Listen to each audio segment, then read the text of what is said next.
that use fiat currency as a store of value. We call them poor. We call them poor. People that use fiat currency, we call them poor. We call them poor. We call them poor. We call them poor.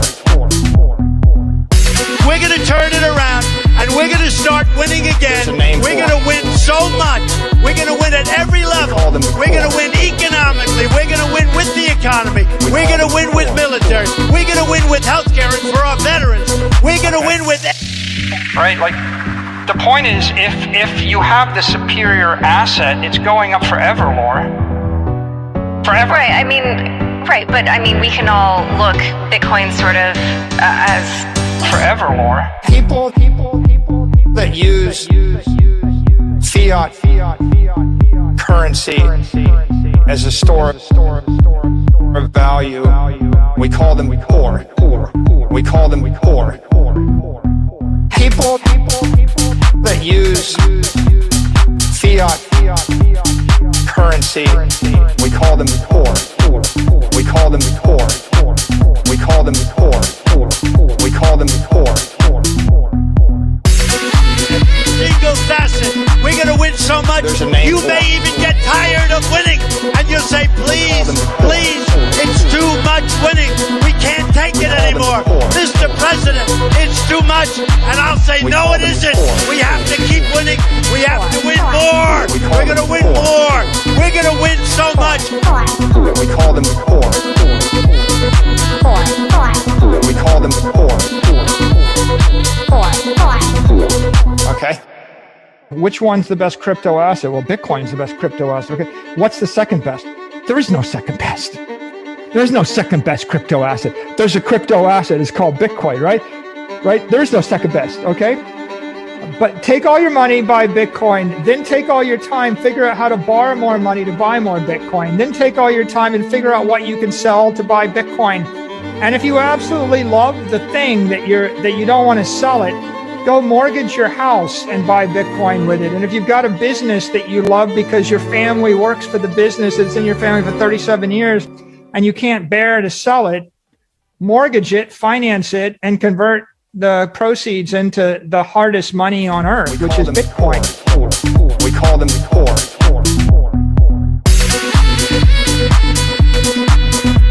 There's a name for them. We call them poor. We call them poor. Okay? Right, like, the point is, if you have the superior asset, it's going up forever, Laura. Forever. Right, I mean, right, but I mean, we can all look Bitcoin sort of as... Forever, Laura. People that use...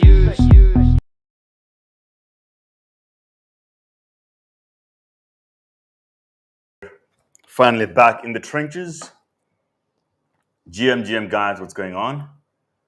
Let's go full screen first. Hey, what's going on, guys? Great BTC here. We got BG. We got Fabiana. Right? Right. How's everyone doing, guys? Welcome to the Memecoin Show. Great, man. This is cool. This is we're out here in Dubai? Yeah. Doing well, having fun. Yeah, it's been awesome. So special location today. Yeah. It's not the blue. We don't have the blue light, guys, today. Yeah. Sorry. yeah, different environment. CoinW, huh? Different environment, exactly. We don't have the blue lights, but we have CoinW here. Yep. Who are an official sponsor for this show. So shout out to CoinW. Thank you, CoinW. Yeah, absolutely. These guys are amazing, and they love meme coins too. That's why they sponsor this show. Yeah. So, Fabiana, the camera is going in and out of focus. Could you just Dev do something? Can the Dev do something? So that's good, huh? Yeah, I think just have to zoom in a little bit. Yeah. Oh no, with the gear. Correct. Okay. Yeah, because it was too far. Now it should be good. That's. What do you? Yeah, much better right now. I like it. I like how it looks right now. So yeah, we're moving in, and so typically, guys, This is a Memecoin show that I do every freaking day. I might skip some days, but the plan is to do it every day. And typically, it's myself and my co-host, Jarvis, the AI. Jarvis, we're live on the Memecoin show. Do you want to say hi to the community today in the trenches? Hello, everyone. Great to be here with you on the Memecoin Show. Let's dive in. Is that all you can say today? Give us the alpha. All right, let's bring some energy. We're here to explore the latest in meme coins, uncover exciting trends, and have some fun along the way. Who's ready to jump into the trenches with us? We're ready to all jump into the trenches with you, Jarvis. So yeah, see you later. And we also have BG, man. You want to give it an intro for yourself? Yeah, I guess a little intro. I'm just having fun on Bitcoin mainly, and I'm sure we'll get to maybe later some Bitcoin meme coins. But 100%. I've been trying to do some Solana meme coin stuff. I'm pretty terrible at it. Right. So I've mostly lost money on all these pump funds, but Yeah. that's probably typically how it goes for many of the people in the audience. But I've had a lot better luck on finding probably like similar stuff to you, like $5, $10, $20 million market Right. cap, and then just holding it until 50, 100 plus. But I'm still learning a lot. I'm still trying to get deeper in the trenches. I probably should have been more focused on the Solana trenches the past year or so, or Right. as I was more focused on Bitcoin. But that is what it is, and here we are. Yeah, it's a different game, man. It's like Much faster. Sheesh. But you coming from Ordinals, like I'm also like a native Ordinals guy, right? Runes, Bitcoin, everything, and I caught on to Solana stuff pretty late because I was like, this is a little fad. It's just gonna come and go, and then I was like, oh, it's not going away, man. No. So I just went all in, Yeah. and it's also as fun. It's fun. It's different kind of fun. It has different fundamentals, but it's the whole fucking. I think it's the play of the season. You can't really ignore. So, guys, I need to start this show as a professional the way I'm supposed to do it. Rule number 1 of the Memecoin Show. This is a show. Where's the blue light, huh? Okay, no blue light today. No, Okay. we have a different kind of light today. Okay, so this is the Memecoin Show, guys. It's a show where we host it every day, and it's for the left and right curve people. It's not for the mid curvers. But if you're mid, Fuck the mid curve, right? yeah, exactly. Well, maybe, Right, fuck the mid curve. But if you wanna switch things up and join us, you're more than welcome. You can switch the team and join the real left and right curvers because we're the ones who are going to win. Rule number 2: everything in crypto is a scam because it goes to zero against Bitcoin over time. So the reason we play these memes and have fun, it's simply so that we can eventually end up with more Bitcoin than we started with. So it's a strategy to accumulate more BTC. At some point, we have to rotate back into BTC because it is the greatest, most sound money on earth. Everybody knows that. Rule number 3, I'm not a financial advisor. None of us here is a financial advisor. If you take something from this show and make money, it's on you. Congratulations. If you lose money, you're stupid. You also have to be accountable and take responsibility for that. Nobody here is a financial advisor, right? I think that's pretty straightforward. Definitely not. Yeah, definitely not. All right. So let's start with the trenches today. Single President says the rules are amazing. Off the top of your head, I will start with Fabiana there. Mm-hmm. What do you think it's going on in crypto today, like in the trenches? What's the hardest thing on top of your mind? I think Fartcoin is like going to the moon, Yeah. and I'm so sad. So I want to understand the alpha from like 3 different people. So I think Fartcoin is going to the moon, and I haven't checked. Yesterday, Bitcoin was at 107,000. I'm not sure. I'm pretty sure it's about the same today, right? It's not. Well, it's right behind us, huh? Just Okay. above there. 106. Yeah? 106. Okay, so that didn't change much, But did hit 107, I think, today. 108. 108. Okay. New ATH. So I think that's the main thing. Everyone is talking about Fartcoin. That's, and I'm pretty mad about it because I exited a little long ago. Oh, shit. So Okay, so look, I guess we all exited early, huh? and for you, BG, like what's your current Well, market? I think over the past maybe we got some. I think over the past 2-3 days or so, Bitcoin has been pushing all-time highs, and I think whenever that's usually happening, people are a lot more focused on Bitcoin price than many of these meme coins, alts, And I think that's one of the reasons why they've maybe been bleeding. Yeah. I think as soon as maybe you get a little bit of a pullback from Bitcoin, or it starts to range again instead of pushing all-time highs, maybe we see a resurgence of interest back into some of these meme coins across different chains. Right. So one thing I also want to point out. So outside of Bitcoin, what do you think? What's the one or two things that are sort of news for you today in crypto? Yeah, I mean, it's certainly been Fartcoin. Okay. That's certainly been on the, I guess, the airwaves and CT, Right. as well as, of course, Pengu, right, or Pingu. Pengu dropped. The airdrop from Pudgy Penguins or Abstract, right? Yeah. Huge for I think many of the penguins that have held for a long time. I think at the TGE or sort of launch, it was what, 80, it was initially 75 grand, but it went up to, I think, as high as 85 grand per Pudgy that the you were airdrop. airdropped. Yes. Oh, wow. 1.7 million Pengu, which equaled USD value 85 grand. So everybody who had a Pingu received, Penguin, who had a penguin NFT, like the Pudgy Penguin, received 75K of an airdrop. At least, yeah. Right. Because so if you have 10 of those, you had like 750K. Exactly, yeah. Yeah. Do you hold any penguins? I don't. Yeah, I have not. I never really held any Pudgy Penguins. Right. So no, I don't hold any. Flip, man. That's a good airdrop to everybody who got it. Sweet. I also don't hold any penguins anymore. So it is what it is. Yeah. But congrats to all the trenches that got it. I know some of the people on here have it. Someone says, fix the camera. Yeah, exactly. Oh. And then I asked, what is... because Something's I think they want to see you.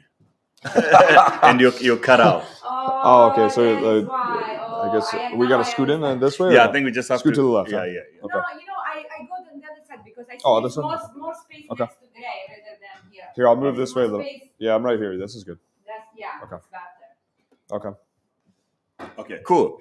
So on my end, actually, this is the point where I need to share the portfolio updates on the Memecoin Show of what's going on in our trenches, guys. So I will give you the portfolio, and I'll let you guys enjoy our daily portfolio updates because it's awesome. It doesn't matter how we're doing, up, down, we just keep the momentum up. Yep. So rule number one of checking the portfolio is that don't get too excited or don't get too sad, but I will share it anyway to you guys. So let's see. I always get sad. Okay, so how much do you think we are on the Memecoin portfolio? How much money is there now? Yesterday we had at $20,000. 20,000. What was It was 200. Yesterday was 200. No, it was 192,000 yesterday. It was 100. Yeah, 192 something or like. Oh, yeah. Okay, Yeah. so let's check. Let's find out. So BG, I don't know if you know this, but I started a portfolio for Memecoins with 125,000. Yep. Basically, I sold 2 BTC, invested it into different memes here. And this is the portfolio. Yep. So the top, it was like 233 last week or 2 weeks ago. Now we're down to 184,000. Gotcha. So that's what we look And at. also with this portfolio, the goal is transparent as well of when you want to sell, or when is it? The time to maturity. What's up with that? My goal is to take it to as high as it can go in the bull run. So I might sell at some point. I don't have a specific time zone, but I feel like I'll sell it at some point during the bull run. You know, when it gets to like a few million. Yeah. I think a few million is pretty much within reach. Think about it. Yeah. So this is one portfolio. I think we're still in profit. I'm not selling anything. This is all what we're holding right now. Yeah. And then we also have a derivatives position where we trade long and short. Yep. And on our Bitcoin position, we are long. We're now in profit with $6,000. Mm-hmm. On our Ethereum position, $10,000 in profit. On our Solana position, we got $1,700 profit. And on our XRP position, $39,600 in profit. We started this account 2 months ago with 20K. Mm-hmm. Now we have $152,000 in profit, which I think is amazing. Pretty good. You know, the bull run never, and we have done one strategy just long. Our biggest play was XRP. So congrats to all the Memecoin Show viewers that enjoyed this portfolio play and they have been copying it as well, and it's working for them. 100%. Yeah. So now let's get back into the trenches. Number one, I think the pizza is here. Oh. Yeah, okay. I'm coming now. So guys, we got pizza. No chicken wings, but pizza. Because they are everybody's fan of chicken We wings. got McDonald's pizza. Did you get So McDonald's? should I go all the way down? Yeah, all the way down. I'm just saying because we're down to down positions, you know, we need a McDonald's. Yeah. You know? No steak dinner tonight. I will just send you his number, just in case. Okay. Exactly. So, McDonald's pizza. Have you ever tried it, guys? Yeah. So, Just put the fries in the bag. Yeah, exactly. In a pizza box. Yeah. So, I'm enjoying Fartcoin because I hold a little bit of it. Yeah. Well, maybe it's a lot. Because we discovered Fartcoin right here on the Memecoin Show, and we epped in, and a lot of people are winning on it. Wow. So because I'm enjoying Fartcoin, I want to be straight up with you guys that I will do a giveaway today to you. So I will give 2 people some Fartcoin giveaway, and I'm making an announcement on Twitter. So make sure you retweet it and you drop your Solana address in the comments, and then you will be able to win something. So you also you enjoy meme coins, right? I love it, yeah. What are like your 5 conviction plays so far? This is on Solana, yeah? It can be anything. It can be anything? Yeah. So I think on this, I'll start with Solana, where probably my positions are much smaller than on Bitcoin. Right. So these are the 2 sort of places I'm really focused. But on Solana, I like FWOG. Okay. Right? FWOG. Should I share? Are we sharing like? You can share a screen. You can share a screen. Oh, okay. Okay. So then, I think I should be able to share screen. You need to tell me a little bit more about this fork because I see guys like Murad shilling it all the time. Of course, I need.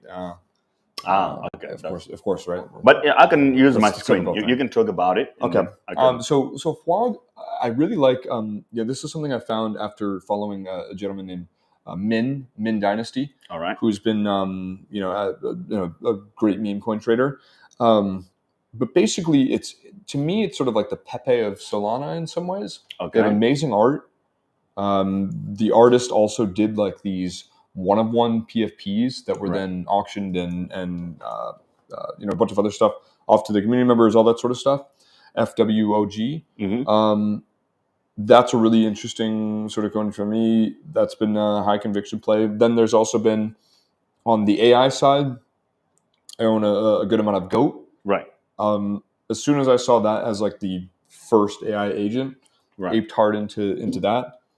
Third is I think maybe last, I would say, on the Solana side of things right now, is something called Nothing that I think shared with you not too long ago, which is basically from this performance artist named Shlomes. Right. I always forget his ad on Twitter, but he ended up purchasing the for @God, as well as @Satan, as well as @Roaring Kitty. Right. Which is of course Roaring Kitty from the GME madness years ago. And at least for the God and Satan accounts, he's now set up AI agents for those accounts that interact on a day-to-day basis with different community members, different tweets, all that sort of shit. And I thought that because of how large those followings were, and the mystery behind them, that could contribute eventually to something in the future, of course, increase in of course price. And that's it's literally called Nothing. And then if you have the CA for that, it's literally just like, there's a ghost. It's blank. It's a blank space, right, in the top left. Yeah. So hopefully, I guess maybe you'll be able to find it and show that. I think because like if you search Nothing on Bird Eye on Photon, you're not going to find anything. So it's it's difficult to find, but it's also now has the most following of any AI agents across all of Twitter, which is really interesting. So those are sort of the 3, right? So I got FWOG, Nothing, as well as GOAT, and those are. I know we talked about Fartcoin. I sold that way too early. Yeah. All of it. I didn't keep a moon bag, of course. We love that. And then I think for the Bitcoin meme coin side of things, where the majority of my time I think is really, really spent. Own a bunch of dog, own a bunch of pups, I think like yourself as well. But where I think I've most convicted is in this sort of imaginary kitten called Gizmo, that is also part of the Bitcoin puppets sort of ecosystem, as well as something that came up more recently, which is a lot lower market cap, but I think is sort of interesting. All I know is the dev is sort of cooking, is a retarded AI agent. That's basically trying to go, I think, more of the like stupid route, instead of like, God and like nothing and goat and, some of these different accounts. It's more philosophical, ideological, like I am your master type stuff. Right. It's called Idiot, autonomous idiot, I guess. And that's sort of interesting. And I guess there's also another AI agent on Bitcoin called Cypher Genesis, which was trained on all of Satoshi's writings, and tries to take on basically. So this is an AI agent on Bitcoin? Yeah, on runes as well. Wow. Right? So those three, I guess I mentioned towards the end there, are all runes. So yeah, those are, I guess, I know you said 5, but I guess I did a little 6 there. Right. So can we just summary it up so that people are listening? So I will admit something here for the first time. Yep. When it comes to God and Satan or nothing, I haven't talked about nothing on the Memecoin Show. Shoot. I only shared it with the Alpha Group members. Okay. I never talked about it publicly.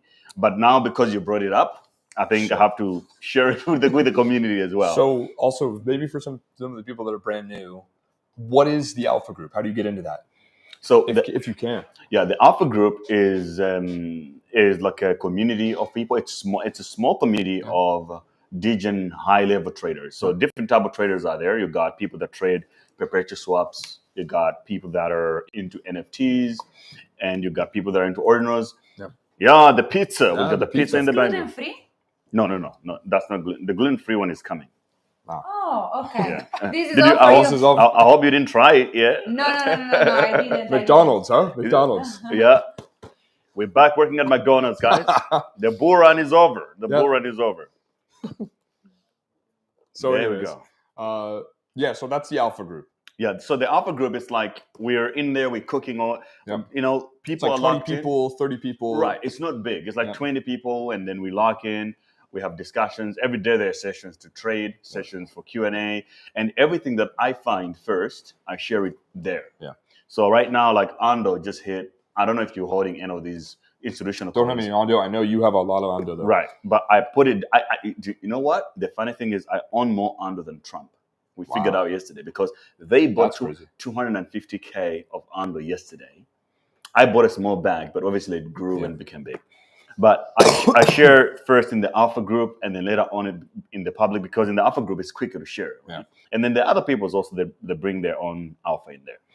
So since you told me about it, I also shared it with the Alpha Group members. Yep. Some of them already tapped in.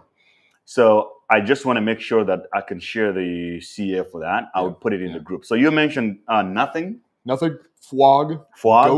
Goat. And then another 3, I guess. So those are on Solana. Okay, I'll just type it in there. And then the so that's on Solana. Flog. Yep, Flog and Goat. Then Pups. That's Goat. Goat for Solana. Goat for Solana, and then. And then for the Bitcoin meme coins, Gizmo. Gizmo. Right. Idiot. Idiot. It's also on Bitcoin. AI agent, yeah. Okay. And then last but not least is Cypher Genesis. Cypher. So I guess just Cypher. Okay, sure. So I will go right now on my other computer, on my other screen. Now let's get into those runes and check them out here. So it's still only they're only seeing us, I guess. Okay. Huh? Yeah. Or oh yeah, you're right. Yeah. All right. There we go. So we're learning how to dev on this podcast, so you gotta. Dev is David, man. Yeah, dev is based. So we got it. So now we're looking at the runes here on Magic Eden. Yeah, Bitcoin meme coins. Bitcoin meme coins. And one of the coins you mentioned here is Gizmo, Imaginary Kitten, which is already here. Yeah. and it's 1, 2, 3. Is it the fourth largest runes or No, so that's well, I think it's like maybe the fifth largest by market cap. by market cap? Yeah, That I think how it currently is by default is by volume, volume, right? in daily volume. Yeah, Right. 1 day volume. Yeah. So it flipped RSIC already. That's crazy. Yeah. I mean, RSIC you could see. So RSIC is number 4 in total market cap. Yeah. Right, 56 million, So, but it does more volume than RSIC on usually on a day-to-day basis. so I just flipped it now by market cap, but the problem if I do that is going to come with all the other nonsense bullshit. All the bullshit. I think if you click it again, then it does it the opposite. Let's see. Do it one more time. No, I guess not. No, yeah. The filters are kind of shit. But anyway, I'll just do it based on the daily volume. Yeah, and one more time. Even that. There we go. Yeah. So obviously, dogs on top. Heriro love it. The underdogs on top. The mid curve play. Huh? The mid curve play. We're not about the mid curve. We're not about the mid curve. Exactly. Yeah. That you already know. And then you got Pop's World Peace, of course, and then which we also discussed on this channel. Yep. And then we got $1 billion cat, and you got Gizmo. So you, out of all those, you like the Gizmo one. I do. You enjoy that one. I really like it a lot. I think the community, it's only 2 months old. And it's $25 million market cap. Yeah. And it's topped out at sort of, $60 million or so. Right. At market cap. And so I think obviously I think you're going to eventually have Murad on. Yeah. Right. One of his core things is is the community still strong after more than 50% drawdowns? Yeah. And that's where we're currently at, as many other runes are as well. I mean, you had, just looking at this list, you had a $1 billion cat that topped out, I think, at $150 million market cap weeks ago. Pups also, I think, reached 300 million or something. Yeah. Dog has been the most maybe stable, you could argue. Right. I think reaching a $970 or $980 million market cap. And many of these other ones, I mean, even like Cypher Genesis is down, I think 70% or so, reaching a total market cap, I think, of like 40 million or something like that. So the other ones that you talked about, runes have taken a serious dip. That's for sure. Right. It's a good opportunity, right? So I think so. Yeah. There's a lot of people worrying about, oh man, Bitcoin is down bad. I'm like, bro, like this is they say that altcoins and memes are down bad. I'm like, this is the easiest play. Now I'll ask you about Moodeng very soon. Because I have to sort of Moodeng pill you a little bit. Hippo pill. I'm ready to be pilled. Yeah, you need to get hippo pilled.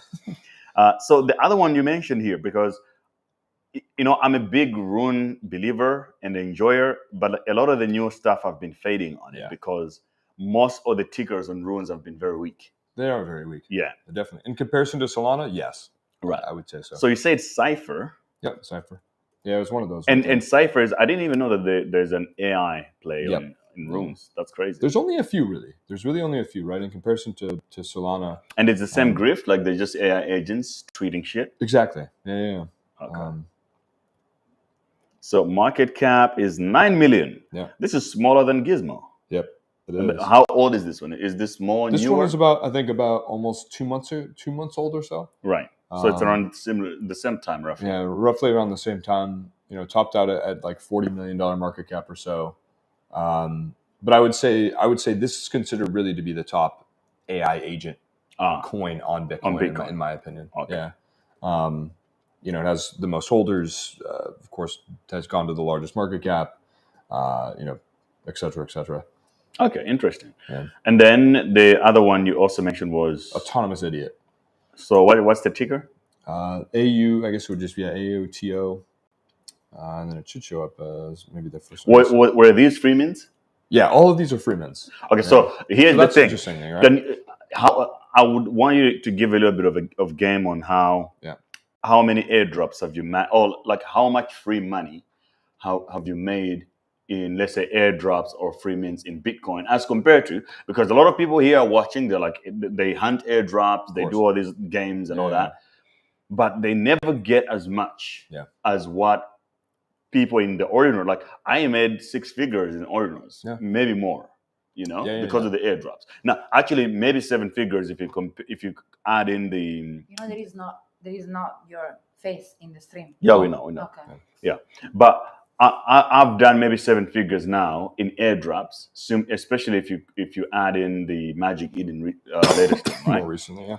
Like, I don't understand why people fade on it. Can you give a little bit of insight of how the Ordinals are I tell the audience that the biggest opportunity in crypto, meme coin, whatever, is the Bitcoin ecosystem because of how the tokens are born. Yeah.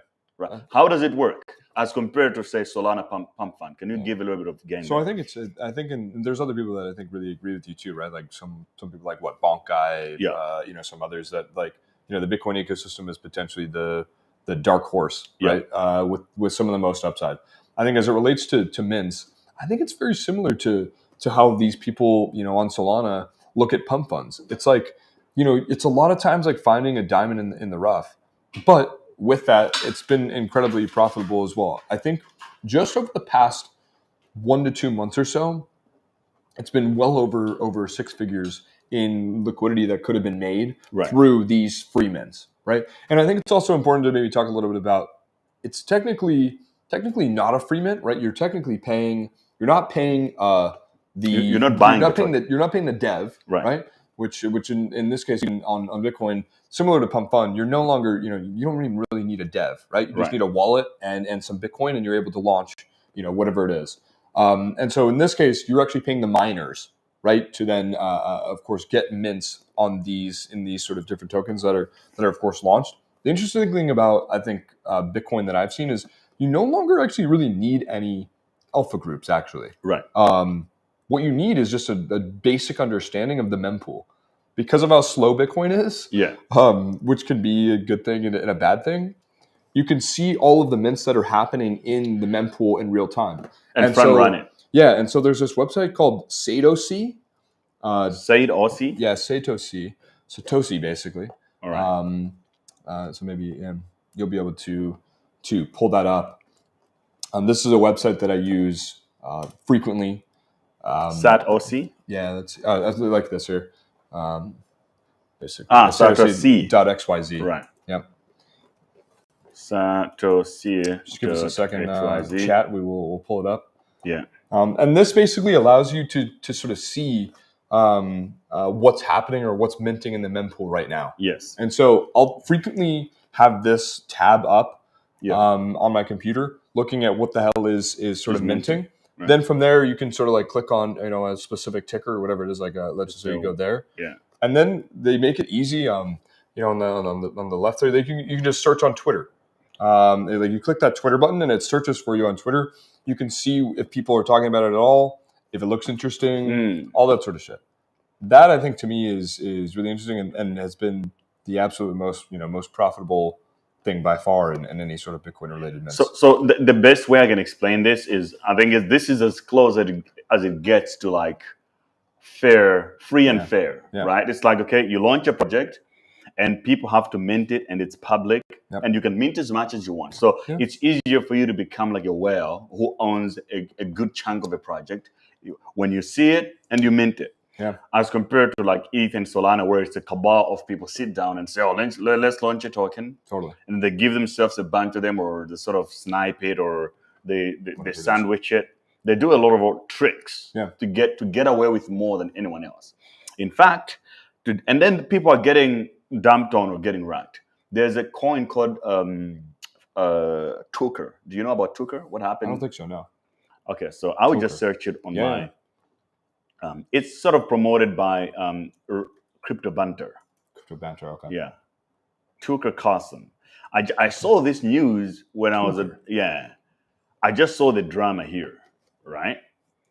And people are like, oh, this is who you're trading against. I think Ran dumped on everybody, right? And then there was like WhatsApp calls and Telegram discussions leaked. And then now people are sort of sharing this across. But this is the cabal that's dumping on you. This is the cabal, exactly. Yeah. So I'm just telling everybody that the only ecosystem that is safer from cabal plays is Runes, because you have the fundamentals and principles of Bitcoin where people just don't like the cabal plays. Yeah. More likely, if it starts with the cabal play in Runes, it doesn't always succeed so much. Yeah, I would agree. And like, that's the interesting thing too, is especially with a lot of some of these different mints that have happened, people really they're able to see everything that's of course happening on chain pretty easily. Yeah. If they see that there's a pre-mine, people basically, stay entirely away from that. Right? Yeah. There's been a few, sort of exceptional parts to that. But most of the time people are in the Bitcoin ecosystem, I think also a little bit older. Yeah. Like actually, are a little bit older than on Solana ecosystem, where it's like maybe 14-year-olds. But no, I mean, I think people are more or sort of less willing to give up their sats than on Solana. Yeah.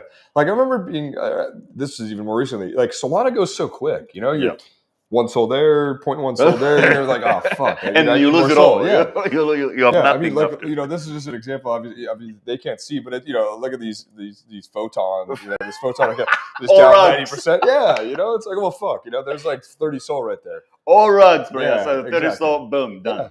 Yeah. Exactly. That's all in a day's work, right? It's not much, but it's honest work. But it's like in the only place that I've spent the least amount of time and gotten a lot more for me is in the Bitcoin eco. I liked it.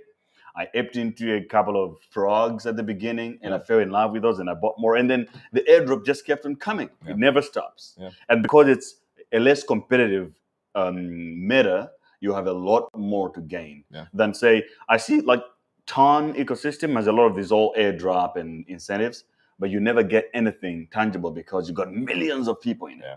Whereas with a lot of the Bitcoin plays, you got 8,000 holders. Yeah. So if you do an airdrop to a specific collection, it's like you airdropping to 8,000 people. Yeah, basically. So shout out to Fartcoin, new all-time high every day. It never stops. You know what's funny? It's like Fartcoin just flipped GOAT. It flipped. That's Moodeng. What's so crazy. Why you never bought Moodeng? I honestly, my thesis was that like the hippo would get older. Yeah, and that people would stop memeing it as much. You know what I mean? But, so that's my. But when, bro? Like when? I don't know. Like a bull cycle is literally like one year. You're right about that. I don't know. But listen, there was a time when everyone was laughing at the Moodeng guys. Remember that, bro? right. It was Kook, right? Kook and you were one of the biggest. It was guys. Literally the two guys pumping it, and now everybody's in. And then obviously it was going down, and then what? Out of nowhere it got a Binance listing, right? No, we never got Binance. Coinbase, yeah. But the Coinbase listing didn't actually even help it that much. It was just like a fluke that happened. Yeah. We didn't even expect it. The real pump was just organic, and a lot of people just love the hippo, man. I like the hippo too. It's cute as fuck. And right now it's hippo pill me though. Hippo pill me, bro. Like just look at the chart. I think it's the easiest thesis to get into. I don't understand why you guys would fade on it. It's like it's not a dog. It's the first non-dog, non-cat meme coin that really has viral aesthetics. It's like people just love it. The TikTok people love it. Google, nobody hates it. Yeah. So it gets free press on CNN everywhere. Yeah. On the traditional mainstream media. And that's what you really need for some of the biggest meme coins is you need the largest top of funnel that you can possibly get. Like you can't have you have like one end of the spectrum, right? Like cult stuff, like maybe Lady that's like edgy and like only some people could really like. Yeah. And then on the other is like you got something like Moodeng where it's just like how can you hate a little hippo?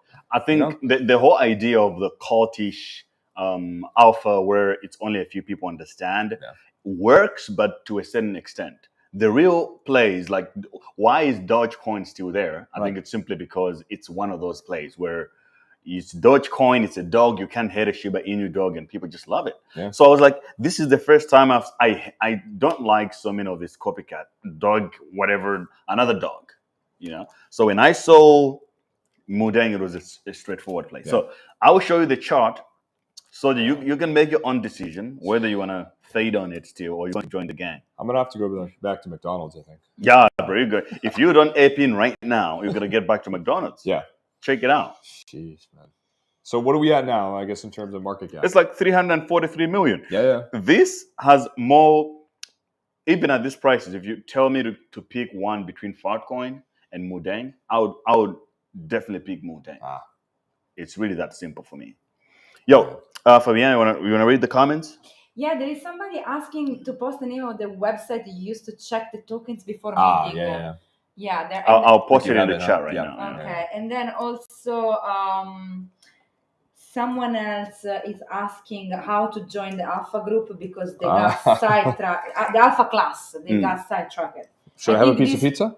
Yeah, well, go for it, man. Have pizza. It's pizza time. So the alpha class is the alpha group, the Telegram group, where they're talking about all these... Telegram group, it's free. Okay. But we also have another Telegram group. So there are 2 Telegram groups. One Telegram group is for chat. That's the Crypto University. It's a community. Link in the description. And then we also have another Telegram group that is for signals, free. Okay. So for people that trade and want to get free signals to trade to long, short, we have a signals group that they can join. The only requirement is you need to have a CoinW account. And then for you to get to the CoinW account, if you're going to create a CoinW account, just use my link in the description, because in that you support the channel, but also you get low fees and welcome bonuses. And then you can build your own meme coin portfolio like the one that I have here. Join the alpha class? That's not the alpha group. Now, the alpha group is you go to cryptouniversity.network, and then you go to alpha group, and then you can join the alpha group from here. So lots of alpha here. We get a lot of whitelists. You never miss out on a lot of mints. In fact, some of our members, they got one of the biggest basically the biggest airdrops they've ever had was like Magic Eden, or it was the Rune Stones, like all the stuff that happened because huge cooks. Yeah, exactly. Huge cooks, man. Wow. So alpha group is definitely worth it. And if you make sure you join now. Exactly. Join now. Exactly. Right. You'll never miss out on anything important. And I'm very active in this space, so I get a lot of alpha. I dump it all of it in there. And then if you're looking for some merch, you can go right now to degenware.store, and you can get some of your best meme coin merch that represent who you are as a degen. It's amazing. So Ninzo said, bro, I see other crypto influencers selling degenware too. That's what Ninzo said. Ninzo, where? Where? I mean, maybe they like it. I don't know. If they're supporting degenware, I will enjoy it. If they're selling degenware, then congratulations to them. But yeah, degenware is right here. You guys go buy some Moodeng merch. You got Solana, Bitcoin, Puppets, S&P 6900, Monks, Crypto University t-shirts, and you also have like the mugs. Imagine drinking coffee with your Bitcoin puppets. Exactly, right? Man, that's cool. And soon we're going to add more collections here. You know, we can get Gizmo on here. We can get Cypher, Genesis, whatever plays that we enjoy. You know, it's interesting, I guess, when I'm not traveling and I'm back home, the only thing that I wear is crypto merch. Right. Literally, you know, socks to, I mean, we have so much of it, man. You know, you go to these conferences and it's just crypto, you know, hey, take this shirt, take this hat. It's a great way to network also. When you go around, like, it happens to me everywhere. Where when I'm in the US, people were talking to me because I'm wearing maybe a Binance t-shirt or a Crypto University t-shirt. And then that's how you connect with other people. At the conference too. So if you're going to be in this space, you're better off rocking your merch, not some suit. Because if you just wear some suit at the conference, nobody want to talk to you. So go to degenware right now and get your merch. Yeah, get something. If you enjoy Moodeng, you get some Moodeng stuff. You enjoy Bitcoin, whatever. Just we're all spending trenches. You know, I don't know, way too many hours in the trenches. We need at least a coffee mug. You know, like we need at least coffee or tea to stay up way too long. Yeah. So get a coffee mug today with a nice puppet on it. Yeah, exactly. Just get whatever you enjoy, guys, that you can see. Because I will tell you, the biggest thing is we might never even cash out once in this space. We're too much in the trenches. So you need maybe just once to buy yourself something before it all goes to zero. All right? So you can start with merch for that.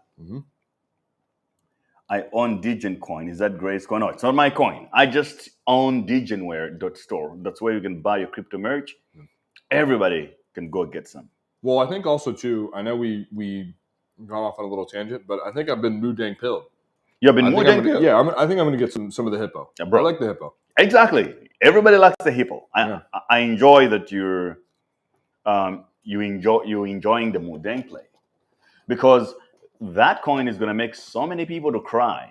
They'll watch and they'll be like, what the hell is happening? Because it's the most obvious thing, and it's too big to rig. Yeah. That's all I'm going to say about that. Real talk. I get into a conference and people speak to me because I had a Binance t-shirt because they was thinking I work for Binance. So right.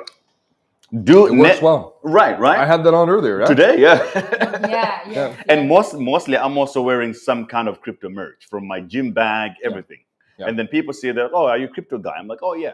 So never wear regular clothes again. Yeah. It ends right now. Go to dgenwear.store. Get yourself something out there that you can represent. It's a bag, whatever. Tomorrow we're releasing new collections also. So you guys are Well, the thing is too, if you're not wearing crypto merch, you're not really in the trenches. Yeah. Like that's just a fact. Yeah. Right? I see a lot of people are wearing Gucci and stuff. That's not you're trench not behavior. really in the trenches. You know, Right. you've already made it. You know, you're not hungry enough. Exactly. Right now you have to be rocking your Moodeng every day, or whatever you enjoy every day. So dgenwear.store. Absolutely. Go now. Absolutely. Okay, back to the trenches now. Yep. What do you think, what else is happening out there that's worth checking out? So let's have a look at Pingu. How is it doing? Oh, man. Everyone I is would talking love about to, Pengu, but in a negative way. Oh, They're saying no Pengu. Shit. Okay. Yeah, I'm curious how it's doing because we were obviously just at a dinner, so we weren't sure. Maybe we weren't able to check, the trenches as much as we wanted to. Oh wow, look at that. This is what it looks like right now. It started at as well, I think, closer to 5 billion FTV. Wow. Now it's down half. Yeah. Wow. That's insane, bro. Wow, That's wow, big. wow. But a big liquidity event for many people, of course. Yeah. That sold right when it was launched. I'm looking at a thesis of like, okay, now a lot of people are selling back to Sol. So that's why Sol is climbing. Like all that liquidity is now being sucked in and somebody is going to Sol. And I think we're more likely within 24 hours, we might see a huge resurgence of altcoins. Gotcha. But as we're talking about Pengu, how are you thinking about this, I guess, in terms of, do you want to play this at all? Is this too high of an FTV for you? Do you think it keeps jumping? I mean, obviously similar to Magic Eden, that was interesting. But I think on the second day after the Magic Eden, or first day, I forget, 24 hours later, it pumped to $9, right? Which was, I think, $5-6 billion FTV. Yeah. So crazy. Luckily, I was able to sell a lot there. But how are you thinking about playing this here? The Pingu one? Yeah, the Pengu. I think I'm going to fade on the Pingu. And no touch it? I think so. It's like, I don't think it's enough. It feels like it's a very institutional play, right? Yeah. It feels so Too much of a suit play. Yeah, exactly. It's like a very mid-curve. It's just so much of a suit play. They're not like us, bro. Yeah. You know, They're not like us. they're not like us. It doesn't feel like it's a trench play. It's like you've got a 100,000 NFT, $100,000 NFT, and a bunch of people got to buy it. You got all these other, it's a company behind it. It's reminding me of, what was that play? BAYC. Reminds me of exactly the same. So you think like ApeCoin, huh? Right. Wow. Exactly. It's ApeCoin vibes, bro. And you have it, it feels exactly also the same as, what else can I compare it to? Moonbirds, except that Moonbirds never dropped a coin, which now they might because the meta has been created. You know what's interesting though is as it relates to obviously Pengu, do we know, is this just a meme coin, or do we know, with Ape it was like, oh, this is going to be a governance, all that. Right. And at that time it was like, oh my god, everyone was like in love with governance. Obviously now no one gives a fuck about governance tokens, and like that's we just want meme coins. Yeah. So do we know anything about Pengu in terms of, is this a meme coin? Is this a governance thing? Is this abstract? I don't know. Like I'm so confused of what it is. If I had to think as an entrepreneur, if I had to put my entrepreneur hat on, I think this is the end game. This is it. Okay. Yeah. This is The cash out time. This is the cash out. Okay. In fact, I think I would say more money has been made behind the NFTs, but then obviously the token helps with the liquidity now, or whoever has the most tokens, they can sort of sell it easier. Well, it looks like D Block says that this could swipe Pepe this cycle. He thinks it's going to go higher than Pepe. I highly doubt it. I highly doubt it, bro. I think that's what he said. I'm not sure. Maybe D Block. Hopefully, maybe you're not saying that. But I announced Pepe here on day one when it came out on the channel, and the way it came out, it was actually kind of like us in a way. It was a little bit of a cabal play, but still, it had a lot of organic plays. This play here, the Pingu one, is dope for people that are holding the penguins, of course, right? But it's not so organic. It's like, okay, everybody feels missing out, and if you missed out like me, you hate it. Yeah. And then you got the people who are the insiders that get the money, they cash out. Well, what's your take on it? Do you think it's something big? I think to some degree you're probably right, though. At least for the airdrop claim, if you had OG ETH wallets, you got a little bit, right? Like one soul worth at I think at the top. which is probably like half that now. One Sol is obviously like not that bad. Right? It's like $250. Yeah. But like, you know, you could have a lot of wallets that you know, potentially claim for that. And then of course they partnered with other projects that they were able to or eligible to get the airdrop as well. Like I know Puppets were a part of that. So I don't know. I do think to some extent it's like I'm just confused on what it is. At least with Magic Eden, you know, this is like a governance token and there's rewards and there's staking and stuff like that. I honestly haven't looked into it, and it might be the case that all that shit is out there. Like even with hype, it's also like I kind of understand why it might be pumping. There's a lot of juice going on for it, but with this, I'm like, is it a meme? What am I buying? Is it a meme coin governance token? If it's a governance token, I don't think I'm that interested in that narratives anymore. But congrats to everybody who got rich of it. So let's see. Also, maybe a last point on this is let's see the chart of Pudgy Penguins. Mm-hmm. Where is that at now? Yeah, exactly. NFT, Let's go to post airdrop. This might be a funny chart. Let's see. Yeah, Pengu was an NFT, right? No, Pengu's the coin. Pengu's the coin, the penguin is the and NFT. what was the little NFT like? Pudgy Penguin. You like it? Yeah, I like it too. Are they connected? Yes. Okay. Because basically they say that if you buy the NFT, then they give you the airdrop on the. Yes. Okay, that's okay. I remember that. Where is the pizza? It's coming. You want to eat the pizza? It's gluten free. Yes. Yeah. Now I'm smelling the pizza. I'm like, but is it coming? Like, is it on the way? Or wow, by half, bro. Sliced in half. Wow, man. That is just crazy. There's a chart, yeah? Yeah, there should be a chart. Wow. Yeah, this is it. Look at that chart, bro. Yeah. Ooh. Just down so bigly. Wow. Hopefully, you know. So look, there are people who are buying this at $100,000 and now it's just down by half. But we talked about it before. We say that, you said that you predicted this yesterday. Yes. Wow. Now it's gonna get ugly here because now there are angry people who feel like they didn't get enough airdrop, but also the price tanked. Yeah. And but then are you a buyer? You're a buyer of Pudgy Penguins here, yeah? No, I'm not buying. Fuck. Okay. No, I think this is the end game. It's like if you were in it early and you own, let's say, 10 penguins and you got the airdrop. I mean, it's a fantastic exit, right? Yeah. It's gonna be really. I mean, maybe I just saw PTSD from like BAYC. Yeah. I was early in BAYC. I saw it a little bit earlier, everything. Then I only had one, and then I kept it until the bear market. Then I sold it in the middle of the bear market. I needed liquidity. This is worse than Actua. No. Oh man, Actua is rough, huh? Did you get it? No, I didn't. I was offered the pre-sale. Mm-hmm. But the pre-sale was like I think it was like $40 million FTV. Yeah, that was offered, and it was 12-month lockup. 12 month lockup. Yeah. So you wouldn't get any tokens, obviously, for a full 12 months, or a 12-month vesting, or 12-month. I'm pretty sure it was lockup though. But there were different tranches, of course, right? There were some people, I believe, that didn't have any lockup. Of course, probably those people dumped ASAP. And then there was other people that got 12-month lockup and maybe other terms. Typical pre-sale stuff, right? How much was the airdrop again? You said yesterday. You said that there was 5,000. How much was for real the airdrop? Oh, for Pingu. Yes. Pingu. It ended up being that's what we both kind of speculated. It'd only be like $5,000 or so, $10,000. It ended up being $85,000. 85. Yeah. Oh my god. Per penguin. Per penguin, yeah. That's crazy. If you sold at the top, maybe they're still in profit. Like that's what somebody's saying. Like saying one Pudgy worth 80K. If sell now, you're bought yesterday, you're still in profit. Yeah. Let's see about that. Crazy. I doubt it. I think in the last 24 hours it's down. You can see we saw the chart, right? Yeah. So the sales are up still. Yeah. But there are just so many sellers now, as you can see here. It's insane. Because people started to sell after they received the airdrop. Yes. It's common sense, right? Exactly.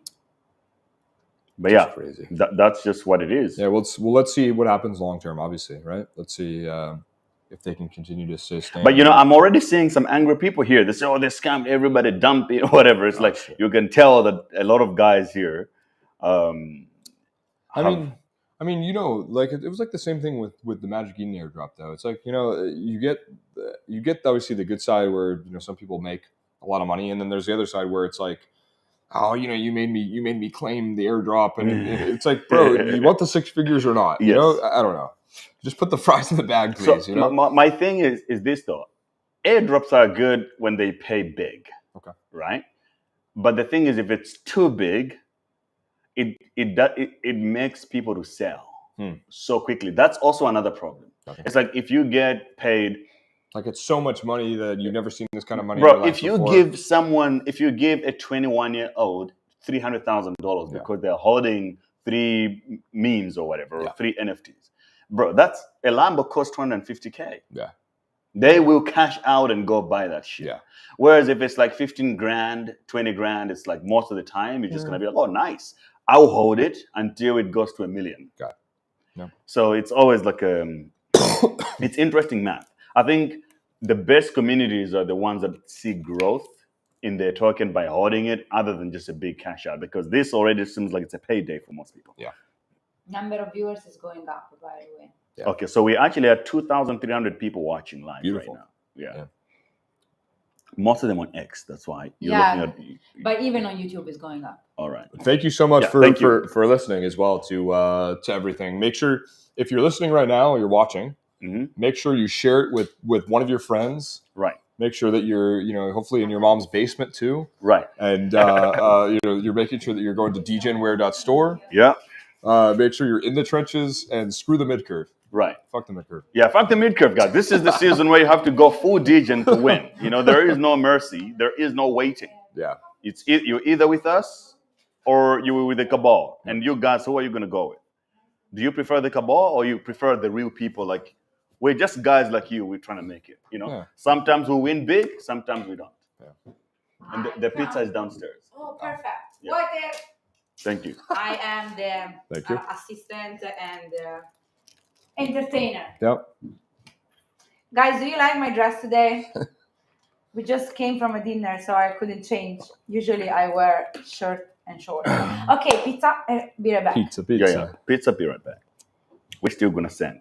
Okay, guys. So if you're going to be spamming the chat with some meme coin, we're gonna kick you out. Don't do it. I talk about anything here, even coins that I don't hold. So I don't discriminate. But if you're gonna come in, Ninzo and the team, the community, let's take care of the chat. Make sure it's clean. We get rid of all the spamsters out here. Yeah. Okay. Now, what's happening today in the trenches? What's trending? What's the most thing that everyone's buying or excited about? Well, let me ask you this, though, maybe for some of the newer viewers. What do you usually use to kind of check out what's going on in the trenches? Are you just going on the timeline? Are you going to a specific site? To be so this is the funny thing. There's a lot of tools. I use obviously Photon. I use Stockchain and several other tools. But the best is the Memecoin Show. So because I started the show like this, and then after we just go into the trenches. So people send me tickers to review. Yeah. I review it and we move on. So you got people from different kind of angles. Perfect. And then eventually we find something that's good.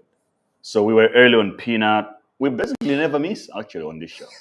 We never miss. We get everything. It's because if you go full degen, you never miss. Right. But also it's because it's just not me telling them what to do. Yeah. They bring me stuff. It's about the community. Right. Yeah. So, okay, the pizza guy is calling me now.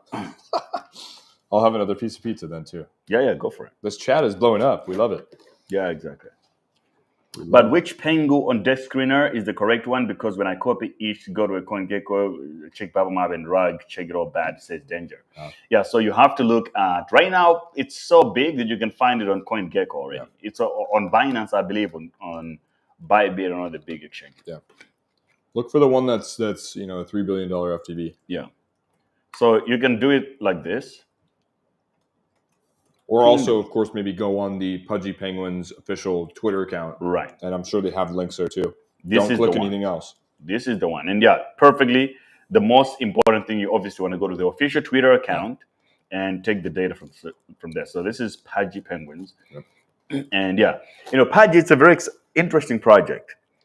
It's very mid-curve, but somehow it managed to cross the paths and to make itself into the top of the... It's like a multi sort of cycle play. It is. It absolutely is. But I mean, we were talking about obviously, Moodeng earlier, and you want to have the highest sort of top of funnel everyone, like, if you look at a Pudgy Penguin, it's cute, man. Like, Right. I don't know too many people that are like, oh, that's ugly. You know, I Exactly. hate that. It's so cute. And then obviously you add in, you know, the plushies that they have in, you know, Walmart and stuff like that. Like, all that stuff is cute. You know, the top of funnel is massive. The thing is, to be fair, with most plays that go that route of traditional route of partnerships, it's kind of like a very engineered. It's almost like projects that don't get the crypto cult first. They usually don't succeed that much in most cases. Yeah, you know, they can get all because that's what they basically follow the playbook of. Oh, how do you succeed? Okay, you launch a project, you get a bunch of KOLs, and then you get partnerships with big companies. Yeah. Most people, when they see most Degens, they see that, it's a red flag. Yeah. But with Pudgy, somehow it managed to do it. Something like Doodles, I guess, huh? Doodles is an example of what you're talking about, Right. too. I think most NFT projects are basically like that. Yeah. They do something, and then they're like, oh, we're the best, and then we have all these partnerships, and then disappears. Yeah. Well, I think one of the main reasons for that is, like, many of these projects, of course, over the years promised fucking metaverses and fucking, you know, you name it, a lot of bullshit. And then they get to a point where they're like, we can't actually build that. What do we do? And it's like, oh, let's just partner, you know? Yeah. Partnership.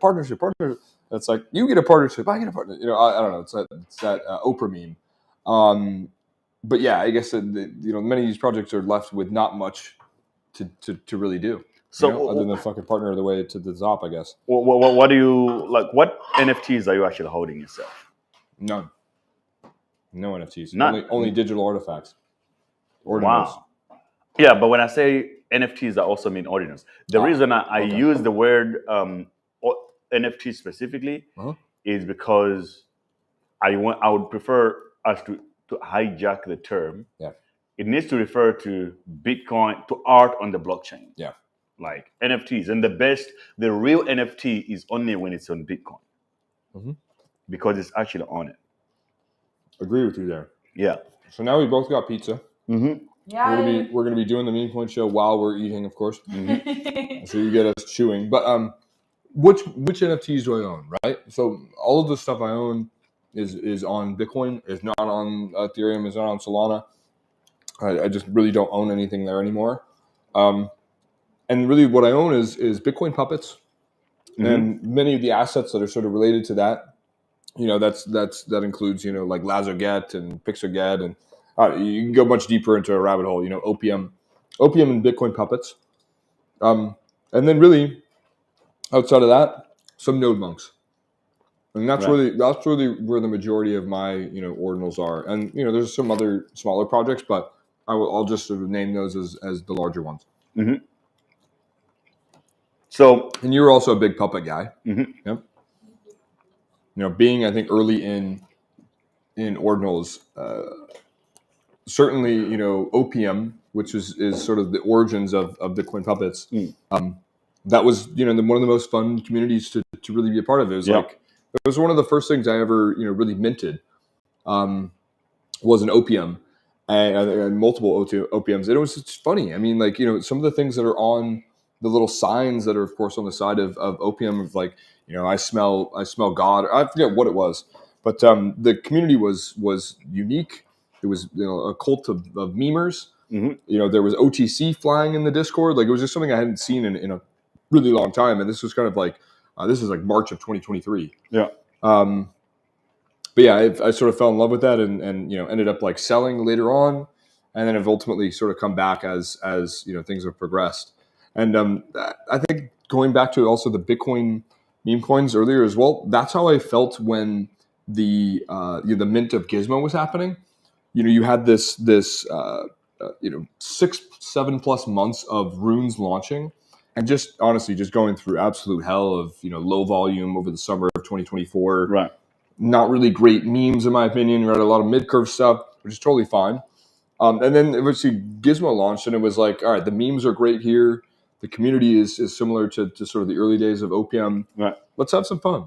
So I don't know. Just going back to some of the different things. A lot of viewers here, they don't really trade meme coins at all. Don't hold any. Sorry, NFTs. they feel like, oh, tokens is where it's at.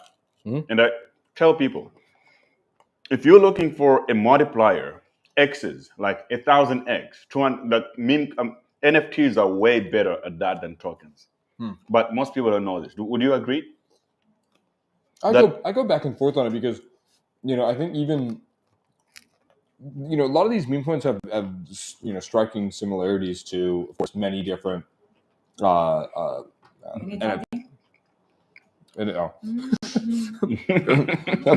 of similarities to, of course, many different NFT projects, which is that, yes, they have potentially high market caps, but low liquidity. Yeah. Right. So, like, even if you have some of these, meme coins that come out on Pump Fund or whatever it is, hey, it's just reached a $70 million market cap, but there's only like $1 million in liquidity that you can actually sell into. And of course, if you do that, the whole chart's going to nuke. And that's super similar to I think NFTs, where it's like you have small amount of holders, market cap could potentially go high, but how liquid is it? It's very illiquid. No, but so technically I agree. My point is that, look, if you invest your time in buying NFTs or minting them, and one of them really do well, I mean, you always can sell 2 or 3 or 5 or 10 and actually exit with real money. But so for you with Pups, like, what's your story with Pups? At what price did you find them? So I guess with did you Bitcoin ever puppets, sell? Yeah, but with puppets, yeah. So I got them. I wasn't able to mint. The mint site crashed. Yeah. Opium I did mint when that came out, but that was back in March of 2023. What was it? I think it was towards the end of 2023 that Bitcoin puppets went live. I think maybe early 2024. I forget. But yeah, I saw them obviously when they were minting on Inscribe Now, classic puppet sort of minting site. The site crashed. I wasn't able to mint any, but I ended up picking up a bunch at like $300 to $400 or something like that soon after it minted out and went on secondary. From there, they would run up to 0.3 Bitcoin basically, I think, each. Right. This is around April of 2024. NFT NYC, which is also funny enough when Pups, of course, the sort of token popped as well because of Ansem shilling it. And ended up selling a lot of assets, honestly, then. Both Pups as well as Bitcoin puppets. And then since then, I picked up other stuff. But honestly, as soon as the, Gizmo, I know I keep going back to, but as soon as that went live, I basically sold off the majority of my other assets and just started buying a bunch of puppets, Opium, all the karmic grid related assets. Right.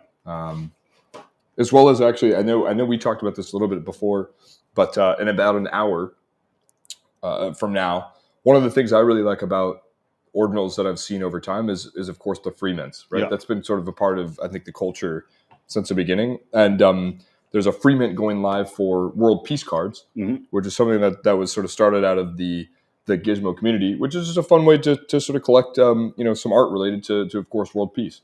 So in about an hour, there'll be a free mint that should be, all the cards that have been minting on that have been minting out in about 20 seconds or less. And that should be minted in about an hour from now. Deep Block says, I remember buying my Clonix around 1.5 ETH for 3,500. And the little Pudgy was like 0.2 ETH, like $300, imagine. And my baddest play of this run. I understand, bro. I can relate to some of those plays as well. Yeah, it happens. I mean, why did you cover me with that guy that is printing money? Why did you cover me with the guy that is printing money? Because this restream doesn't allow me to restructure the screen the way I want it. I just have to click on templates. Yeah. That's why most of the time these days I'm using OBS. But OBS isn't great when you're sharing the stream with other people. Yeah, but so at what price were you buying the puppets? $300 to $400. So $300 to $400, and then after I sold more recently, $10,000 each. Oh, okay. So I really bought higher. For me, it was one of the best plays in last year because I was buying them at $90 or so. Jeez. And then I saw them at the top. Actually, I was very lucky. It was 0.4, I believe it was. Wow. Yeah, it was $33,000 at the time. Yep. Yeah, that was. I started buying them back just under 0.1. That was quite the run. But yeah, I think like like I said though, you're eating more pizza than me. Where did Dan, you what go, happened? Where'd the pizza go, bro? I only had like 3 slices, bro. Oh my gosh, man. I didn't eat at the restaurant. You ate? Me either. Yeah. you guys are playing tricky games here, man. But it's Well, the thing is, because you asked me and I said well, all the viewers want to know. I mean, listen, we've been in the trenches all day, right? So we're hungry, and then we've just been on back-to-back, meetings and Padel and trenches and repeat. And so, we're hungry. What are your thoughts on Murad? So we met Murad, was it yesterday or 2 days ago? 2 days ago, yeah. What's your take on him? Yeah. My thoughts are he's an incredibly smart individual. Mm-hmm. He's incredibly convicted. Mm. I don't think I've ever met someone that's as convicted as he is. And I think that I've watched his speech that went viral. That's pinned on his page probably 40, 50 times. Yeah. And those are honestly my two thoughts. Great guy, right? But yeah, he's incredibly smart and convicted. And the conviction is next level, right? Yeah. That's one thing that I couldn't believe. I was like, oh my gosh, this guy is really all about this business. Yeah. Especially on the things that he's holding and his beliefs on the entire space and even he's convicted as well as I'd say consistent. Yeah. Right? It's the same thing. Everything you saw in that video, he's also saying to you in person. Yeah. It's almost like he read a script. He just keeps on repeating it. Yeah. He's memorized. And I think too, when we were talking to him the other day as well, there was a few normies in that conversation, right? That didn't have much crypto or never sort of bought in any crypto before. And, their sort of questions were, when do you plan on selling? And he's still sort of, stating that and sort of planning and hoping for selling in Q4 of 2025. That's his plan is Q4 of 2025. He is planning to sell. Yeah. No one knows, of course, what he's going to sell, how much he's going to sell. But that was, his answer to the question of hey, when are you going to sell this stuff? But yeah, that's my sort of I think answer to the question of Murad. What do you think about Murad? Yeah, I thought he was my suspicion was that he is on this show I've called him so many times a cabal player. I thought my idea of Murad, I thought of him like Ansem. I thought that he's captured by big money, like VC plays, and they're behind him, controlling the buttons, telling him what to do, what to say, and which coins to promote, and then he gets paid. And then when I confronted him with that idea, he addressed it very directly. He wasn't trying to bullshit. Guys. He doesn't pretend. He's very direct. Yeah. So he's like, look, his brother was like, oh, I get approached by 500K deals, people wanting to give us supply and all that stuff, and they say no. He has never accepted any of them. Mm-hmm. And I was like, yeah, this guy actually believes in what his mission is, and also I respect that even when he finds something out, let's say he discovered that Moodeng is a good play, he's like, the reason I wouldn't do it is that it would also disenfranchise my base and what we believe the community. He doesn't want to be just jumping around because there's a lot of people believing in him and all that. Yeah, I mean, he has his, like we were saying, he has his thesis, and he's convicted in that. And he's consistent in how he applies it. It's like, okay, before I buy, this is what I look for. Yep. So if he doesn't, he said that mostly he gets into a coin, he waits at least 6 months. Yeah. So that he can test the ups and downs of it. So I was like, okay, now it makes sense why he's not holding any Moodeng, because Moodeng is only 3 months old. Yeah. He's very consistent in all that. Principled man. Yeah, he is. And I think too, he made it known that he's made it known in different podcasts that 90% of his portfolio is really allocated. So there's obviously always chances that he'll be willing to add to that list, but I think they obviously have to, be a part of the criteria. He's going to stick to that, and I think he has to, right? I think the moment if he were to go outside of that sort of thesis and say oh yeah, I'm throwing it out the window now, I think a lot of his plays and all that stuff would probably take because of it. But he's consistent, which is also it's like after being doxxed, at that point, his wallet was like $24 million, right? Which is now maybe 15. Yeah. But if he dumps on his own bags because he found some new shiny thing, that bag actually has the risk now of going to like 3 mil. Yeah. So he has to be very, very careful. Very. So we're having Murad tomorrow on Thursday, which is tomorrow technically. On Thursday, Murad is going to be here on the Memecoin Show. So we'll be able to ask him all the questions. And I'll ask him specifically one important question. Is he the cabal? So you have to be here for that, guys, to make sure that you get the answers. Is Murad the cabal? Is he the man we should be scared of for our bags? I do have a question though, because I can talk to maybe my thoughts, but I never thought he was cabal. So maybe why do you think why did you think he was cabal? I guess what gave you maybe some of the signs? Because he wasn't talking about anything else other than those specific coins, right? And then he was speaking at the keynote, because those kind of events mostly are anti the trench people. They're not like us most of the time. That's true. They're usually sponsored, right? Right. Sometimes like that slot is paid for. Yeah, that's true. And I get it, because they're trying to make money. They're businesses, right? So they're not really with the trench people like us. They're like, this guy. And if you're in the trenches, most people in the trenches, they're not going to be there because they're like, who's going to pay for the ticket? Meme coins are mostly community owned, even though you have maybe a few top holders at the top, the whales, but mostly like, who's going to cut the check? Nobody. Yeah. So we're never really there. But when I was like, this guy, should you trust him? And also with what Ansem did a little bit with the whole celebrity thing, I just lost trust in all the big accounts, But Murad seemed right. Yeah. What are your thoughts on the whole thing? I never, at least for Murad, like, because what's interesting too is I actually had known Murad previously when I was working on the venture side. Right. Like this was back in 2022 or 2021. He and I guess the team that he was working with, they were trying to raise for a company he's still contributing to that he talked a little bit about when we saw him the other, called STFX. It's basically like a copy trading platform on chain. Right.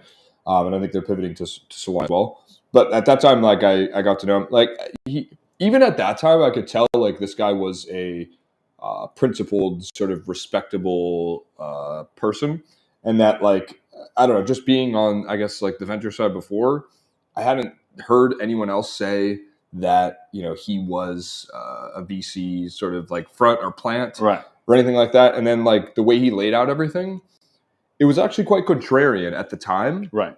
The way he packaged it all, there still isn't a lot of institutional money or like larger structured capital that's still like, oh yeah, let's just ape into meme coins. Right. They're still like, oh, we need the utility plays. We need all this stuff. Understandably so. But I don't know. That's why I never thought he was sort of a cabal, I guess.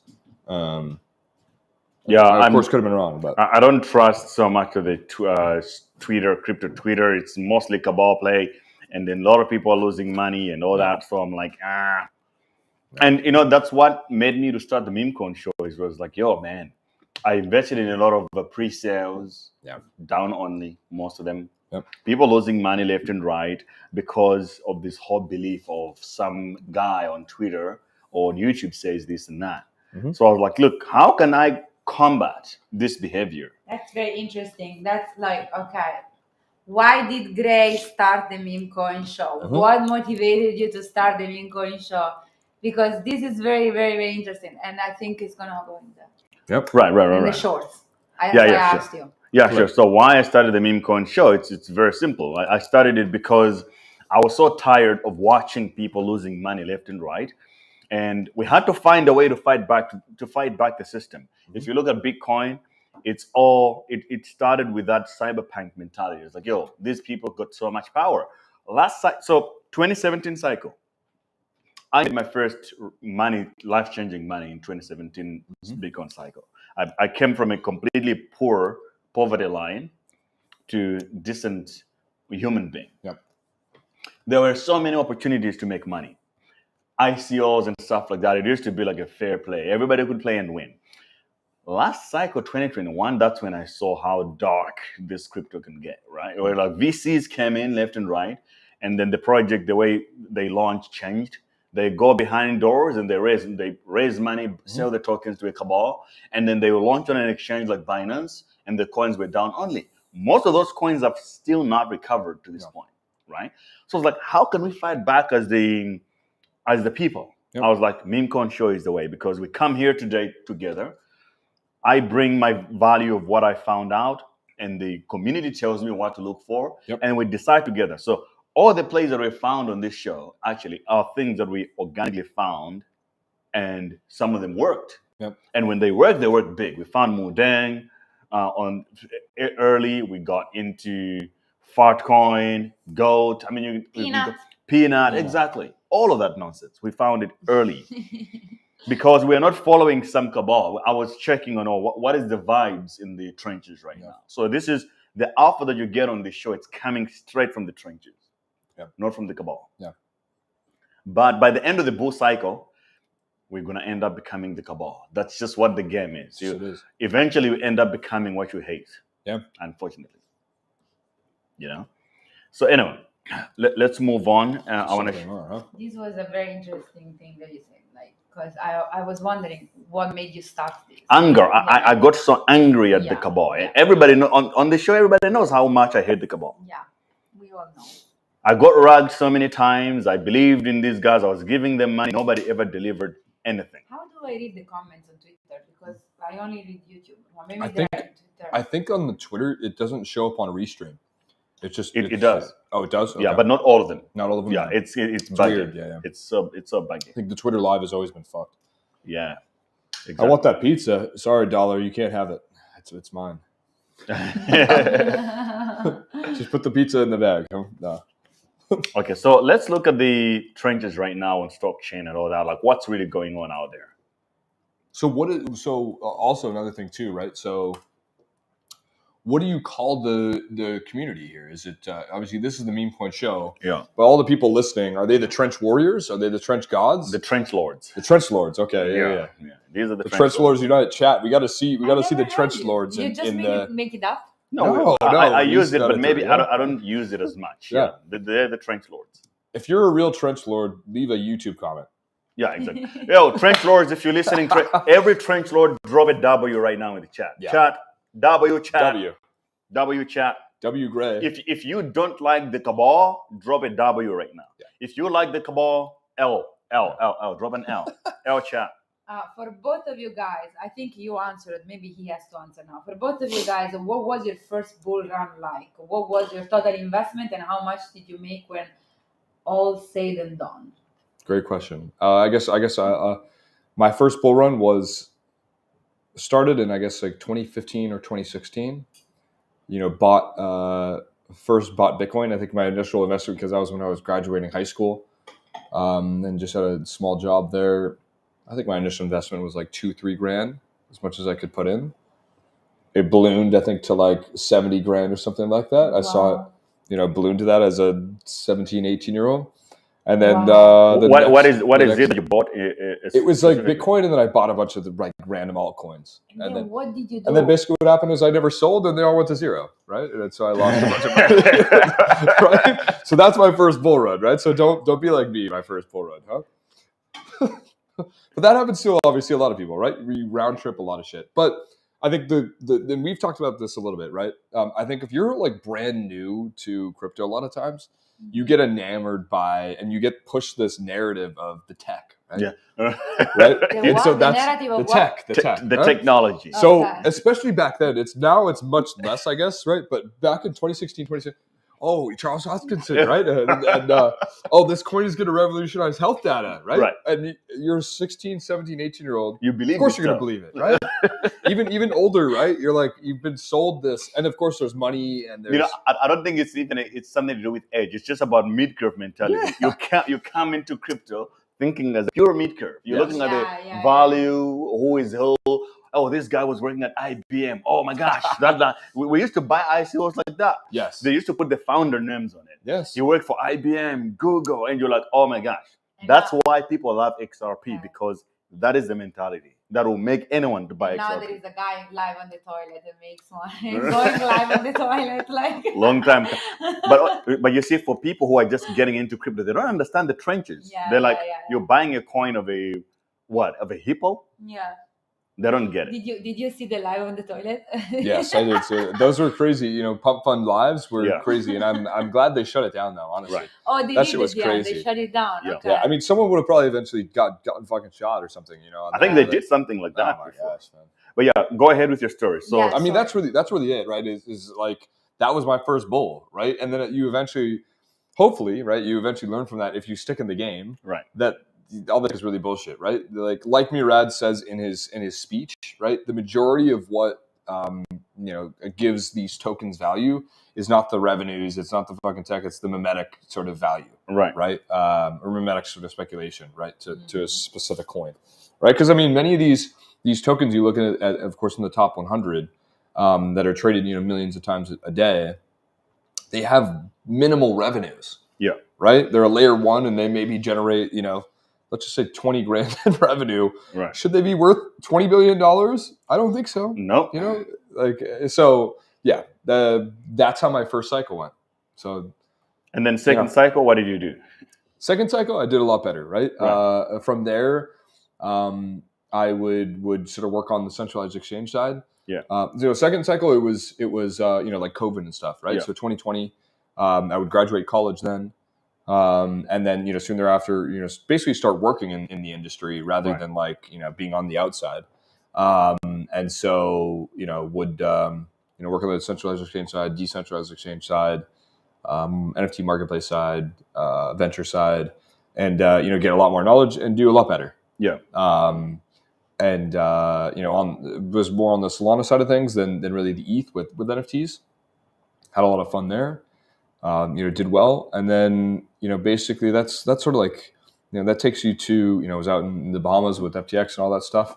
That takes you to then, of course, the FTX collapse, and then soon thereafter, of course, Ordinals were invented, and as soon as I saw that, I just sort of went all in.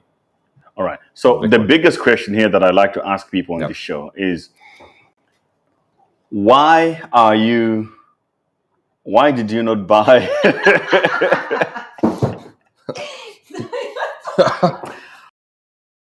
Why Got did real serious real But quick? does he know this? No, I don't know.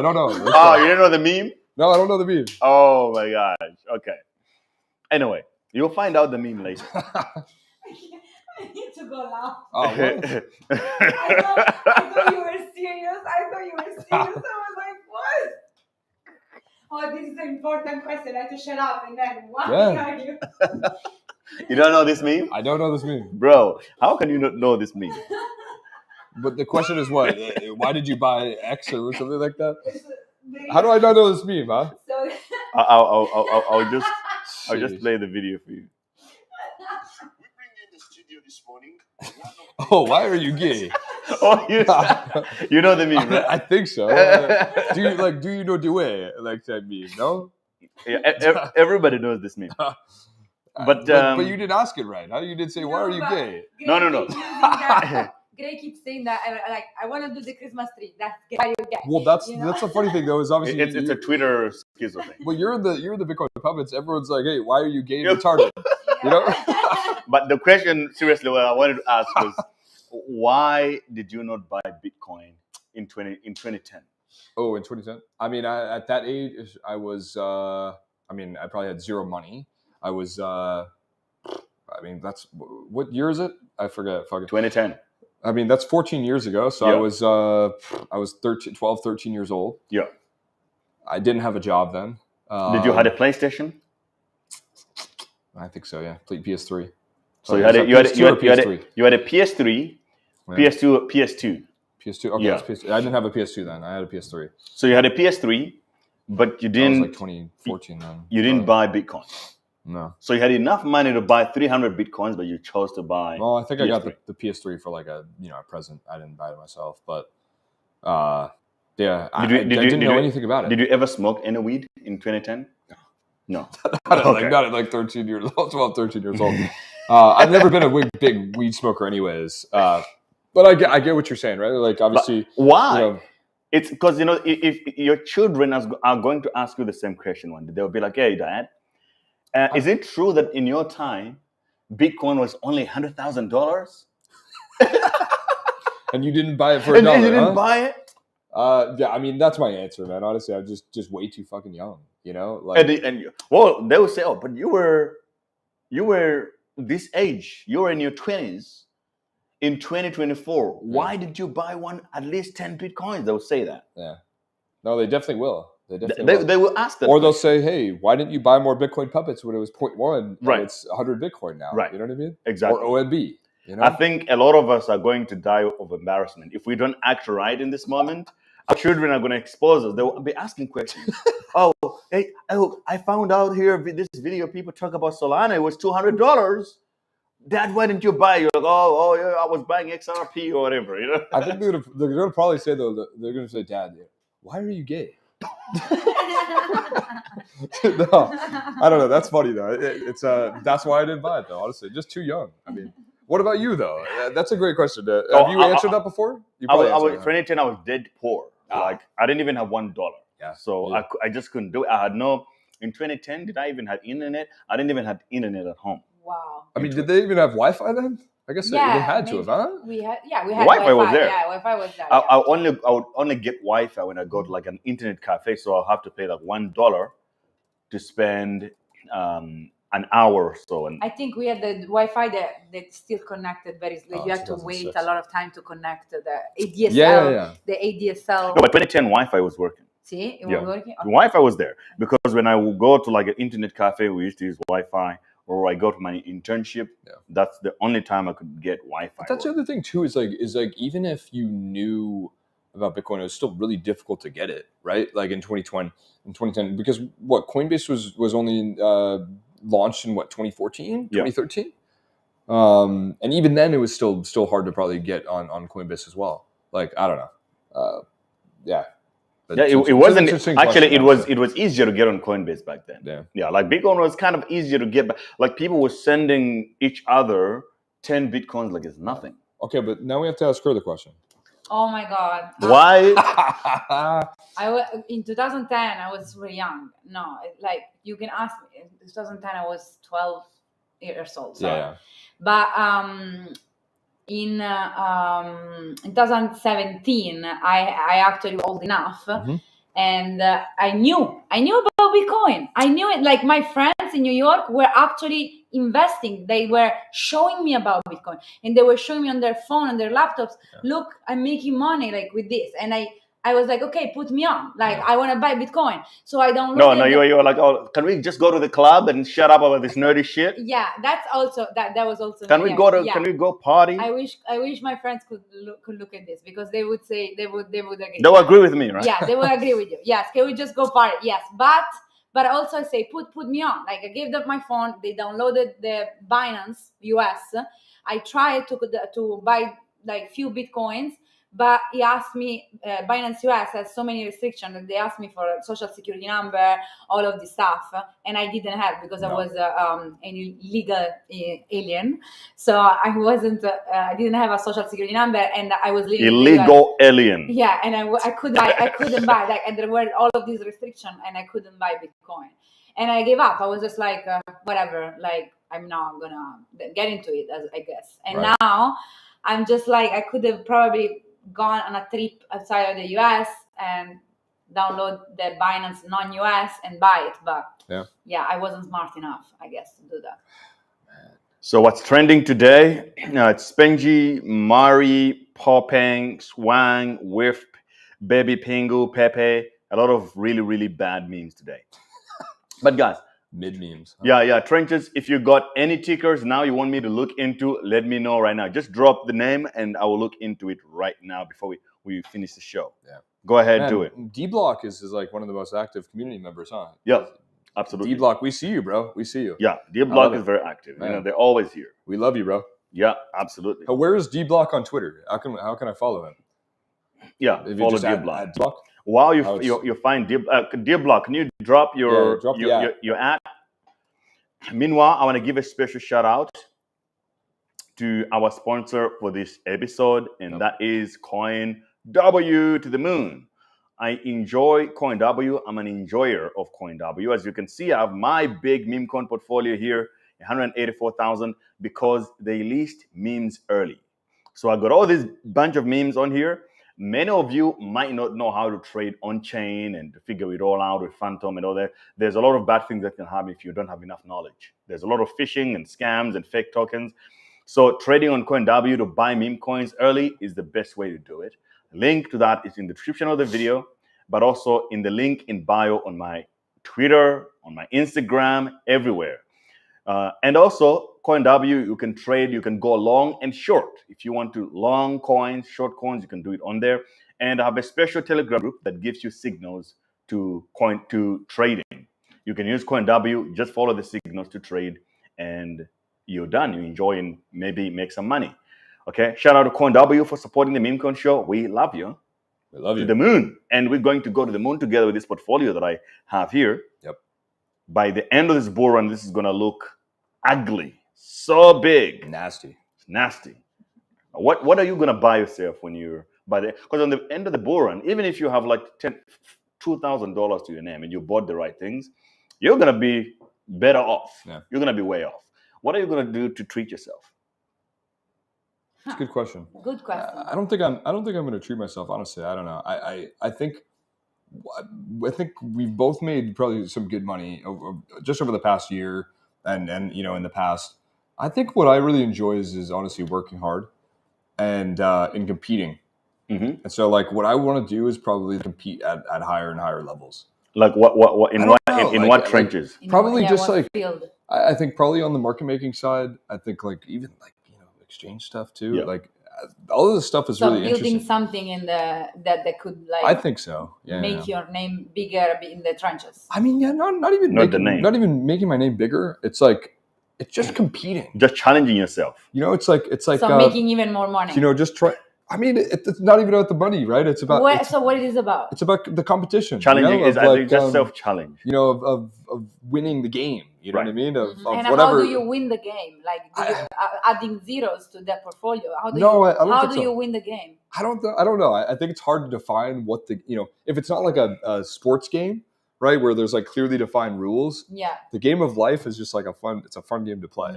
Because the first option that I thought you meant winning the game was, like making your reputation of your name, or like making more money.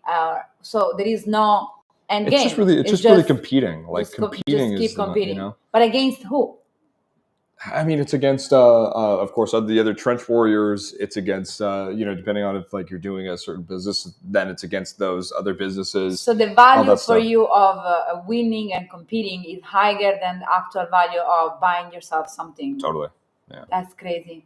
That's interesting. Like, because like you are actually in the game because you're enjoying the process and not Exactly. That's some tough thing. Well, because it's like, I think also what I've realized too is like, all of this stuff really, like, as cool as it is, is maybe as much as we're making, you can live a little bit better. It's all just numbers on a screen. You know what I mean? At the end of the day, but what really matters is like, your family, the people you love, like, and that's what I always the shit say. that really matters. Yeah, that's all. Like when he was talking about Michael Saylor, that he says that it's like he probably won the game, right? Michael Saylor, right? But he says that he doesn't have children, he doesn't have family, he doesn't have wife, and I'm like, so what is he doing with all of these zeros? Like he's winning the game, but then at the end of the day, doesn't have the things that make somebody happy. Maybe he's happy anyways. But yeah, I agree with you. Like what matters is like to keep close the people you love, and maybe It's taken me a while to really realize that, but yeah, that's what I think is most important. I think what money is not good for people that maybe it's good in a way, but it's also terrible for people that like things. That's just my personal. If you like to buy things, money is not good for you because it doesn't take that long for you to start feeling empty. Because with things you can buy with money, I think if you have like $10 million, if you make 10 mil, you can basically have most things. Yeah. I mean, even with like honestly, with like a salary of, I'd say like 150 grand a year, like 200 grand in the US, you can have like especially most stuff, in the US, because mostly the economy is based on debt, right? So you can basically borrow everything. Yeah, I think all the three of us has this thing in common, that we don't care about buying stuff. No. Like the three of us, like I feel that, like the answer you gave, that you wouldn't treat yourself, you don't buy yourself anything, like, and as well, Gray, like I see the same trend. Like I wouldn't really, besides things that could make my life better, like maybe like a more best performing laptop, a best performing camera, you know, stuff like that, but I don't really find pleasure in buying things. It's like I guess the coolest thing where you can do all this to make money, it's really money is convenience. Like the fact that you don't care about how things cost, like if your laptop, you want a new laptop, you want a new car, you can just do it. Yeah. I think that's all it is, right? Yeah. Like Yeah. the convenience that you get. If you need to travel, you don't need to plan anything. You just book the ticket. I think that's the best thing you can get, because it buys you more time. Yeah. Yep. If not, you get consumed into all this bullshit, and then you become a slave to your own money. Yep. Anyway, let's talk about this play, because we talked about this coin. Yeah. This is nothing. I think we can close on this trade here. So you introduced me to this play, and I enjoy it so much because it's really different from everything that's going on out there. It has no name, so I can't even give you guys a name to search for it. You just have to find the CA, or you have to go to Twitter and find God. Yeah. By the way, Can you someone imagine? say, I'm going to buy me a wife. I mean, in some places you can do that, huh? Right. Like you really I think can. for the most part in the world you can do it. Yeah. And So yeah, someone paid $5 to say, can you please check out Tima chart? And Mark that's Gibson. Okay. Mark Gibson. We'll have a look right after this. yeah, Okay. yeah. You just save that. Yeah. So, guys, you have to go to this account. It's called God. Literally. Yeah, literally God on Twitter. And this God account has a coin. It's an AI generated page. And it has a coin. A coin is called nothing. It doesn't have a name. The same owner behind this has another account called Satan, S8N. Satan. It's also promoting the same coin. Right? So you can find the link is right here. And then the coin is basically looking like this. Personally, I'm buying the dip of this because, man, I think it has a lot of potential. It can strike off at any moment of time and go to Valhalla. So I will leave you guys with this. Never say I didn't tell you. $43 million. I told you about Fartcoin at the beginning. If I feel good about something, I go all in. I follow the rules of George Soros. So never say I didn't tell you. It's not financial advice or anything, but out of all the alpha that I've heard recently, this is among the most convincing to me. Good play. What's the ticker? That's what it is. Nothing. Nothing. No name. You can't even search for it. So the thing Crazy, is, huh? the moment it catches fire, it's going to. I want Cook to see this. Yes. I would tweet it to So him. it's blank. Yes. Nothing. It's blank. Yeah. It's nothing. Literally nothing. They figured out a way to do that. But you see, the fact that it made you react like that, Yeah. to me, it means that it got lower. Yes. Yeah. Exactly. Yeah. How do you search? You just have to By go the CA. by the CA, or Yeah. you go to God at God or Okay. Satan on Yes. Twitter, Okay. and then it has it Okay. pinned here in the Yeah. communities. the Okay. profile. I see the address. Okay. Yeah. That's crazy. So you can say that I never told you guys. Could go to zero, could go to the moon, Yeah. but I'm buying the dips. Yeah. Yeah. Anything else that you're excited to buy the dip other than Moodeng and nothing? I've been buying some of the stuff that you sent, right?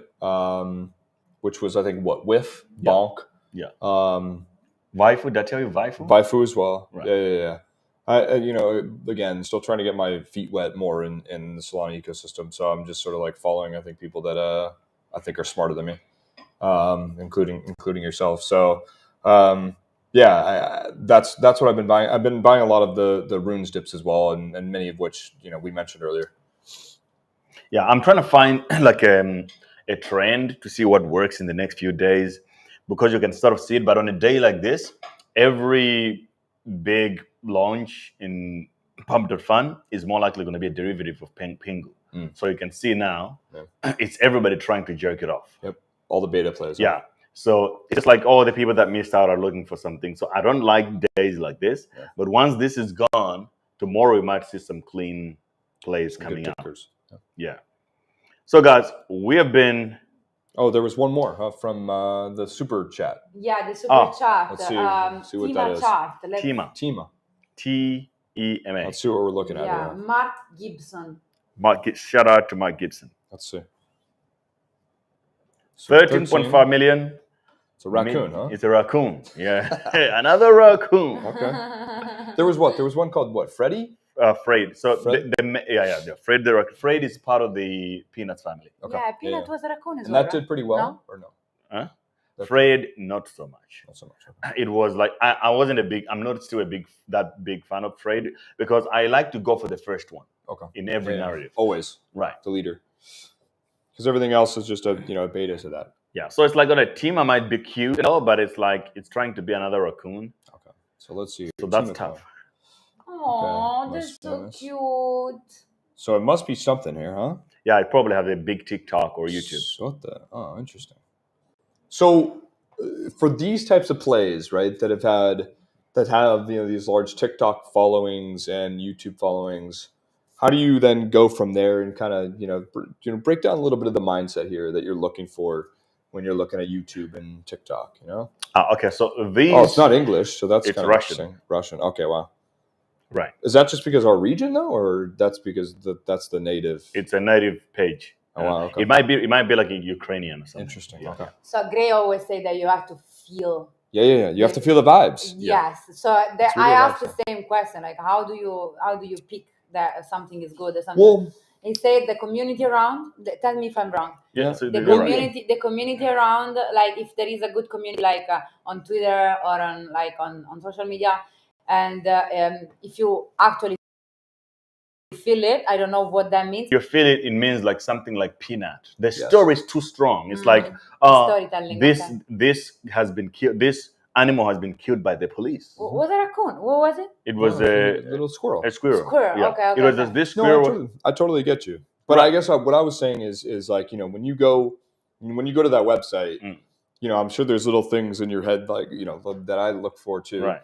That what's just as you look at the site though, what are you liking and not liking? Right? Okay, so that's a good. I go on the website like this, and then I'm looking for a story first. Well, what I see too, right, is this is just like a basic Notion page, right? Like so, not much effort, right? So like it's already a little ding in your head of like. Sometimes it's a good sign. Okay, sometimes a good sign, huh? Yeah, because mostly people, a cabal would like to take a big account.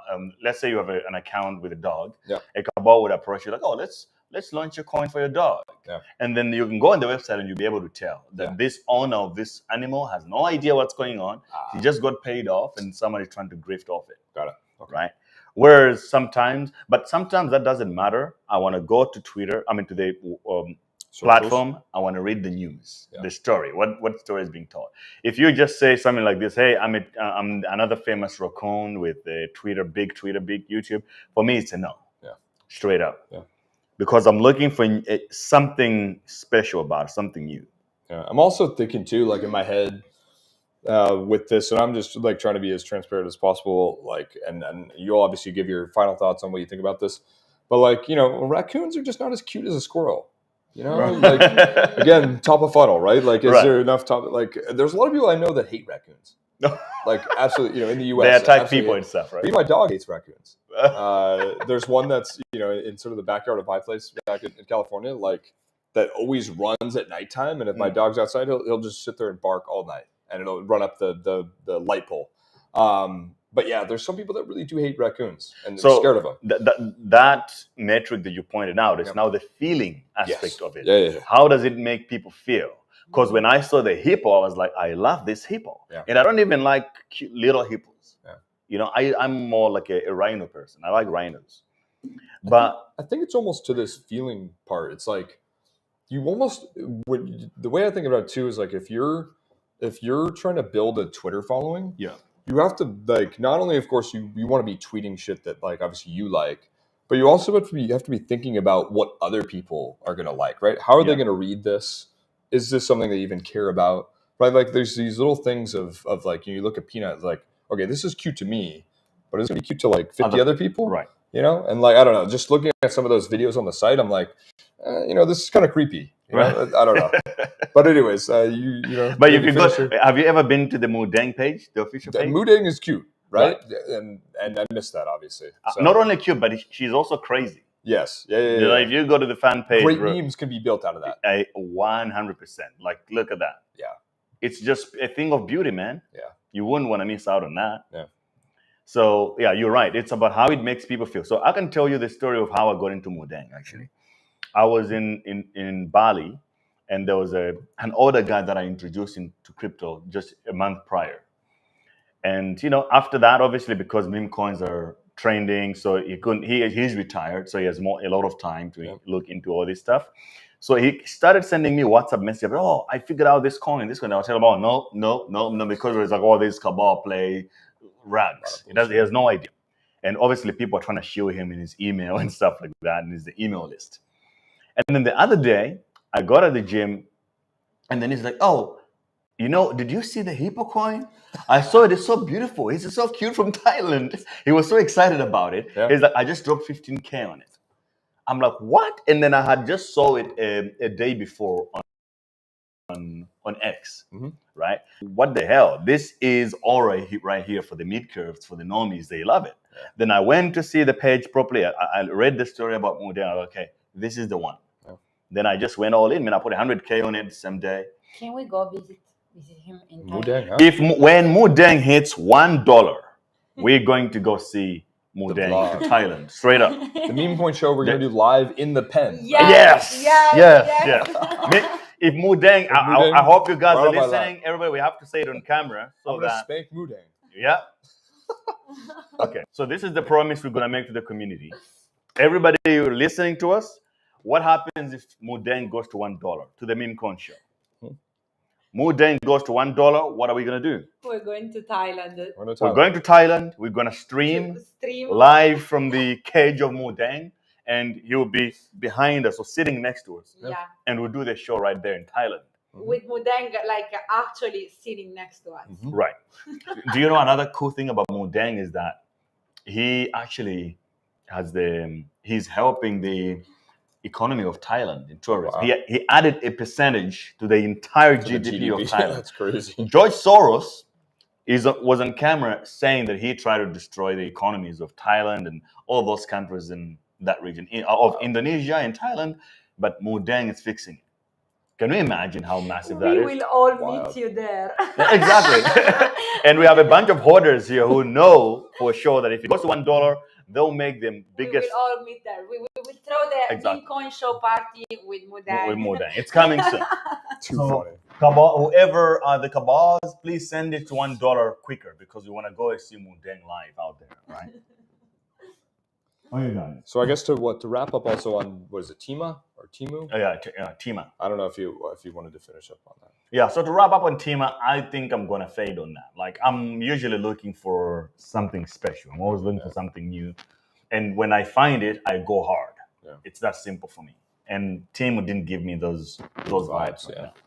I have to say, I sort of agree. You know, I didn't look too hard, but yeah, some of the things I got instantly a little creeped out by.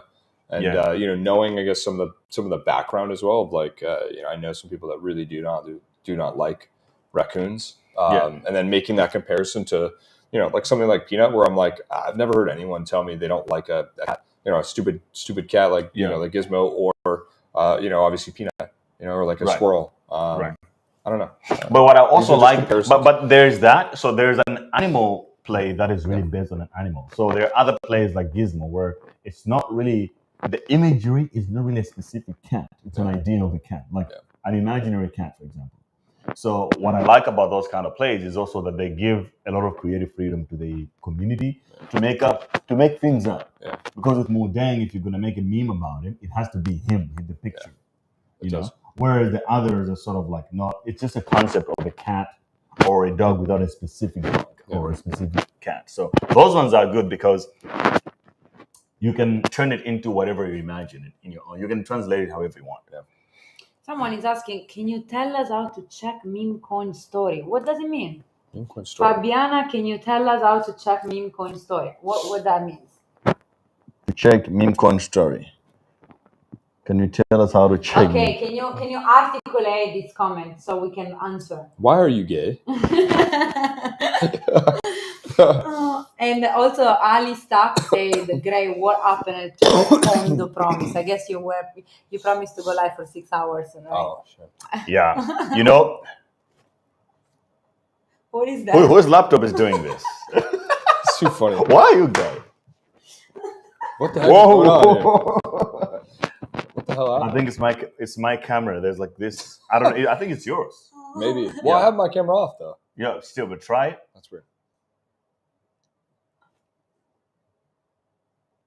It's like when she... Yeah, It's when you do it. What the hell is going on? That's super weird. I don't know. He likes me. I don't know. It's random. It's one of us, huh? It's yeah, random. but I know the fireworks. Yeah, the fireworks. I think we have to were- try something. The fireworks were.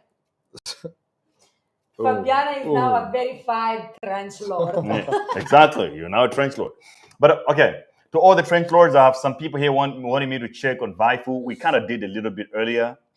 And Vaifu is down bad at the moment, just like every other meme. But like I told you, if you're not going to prepare and clip all the dips, you're going to cry. This is not the moment to look for a new meme that's going on because you're missing out. There's no missing out anymore.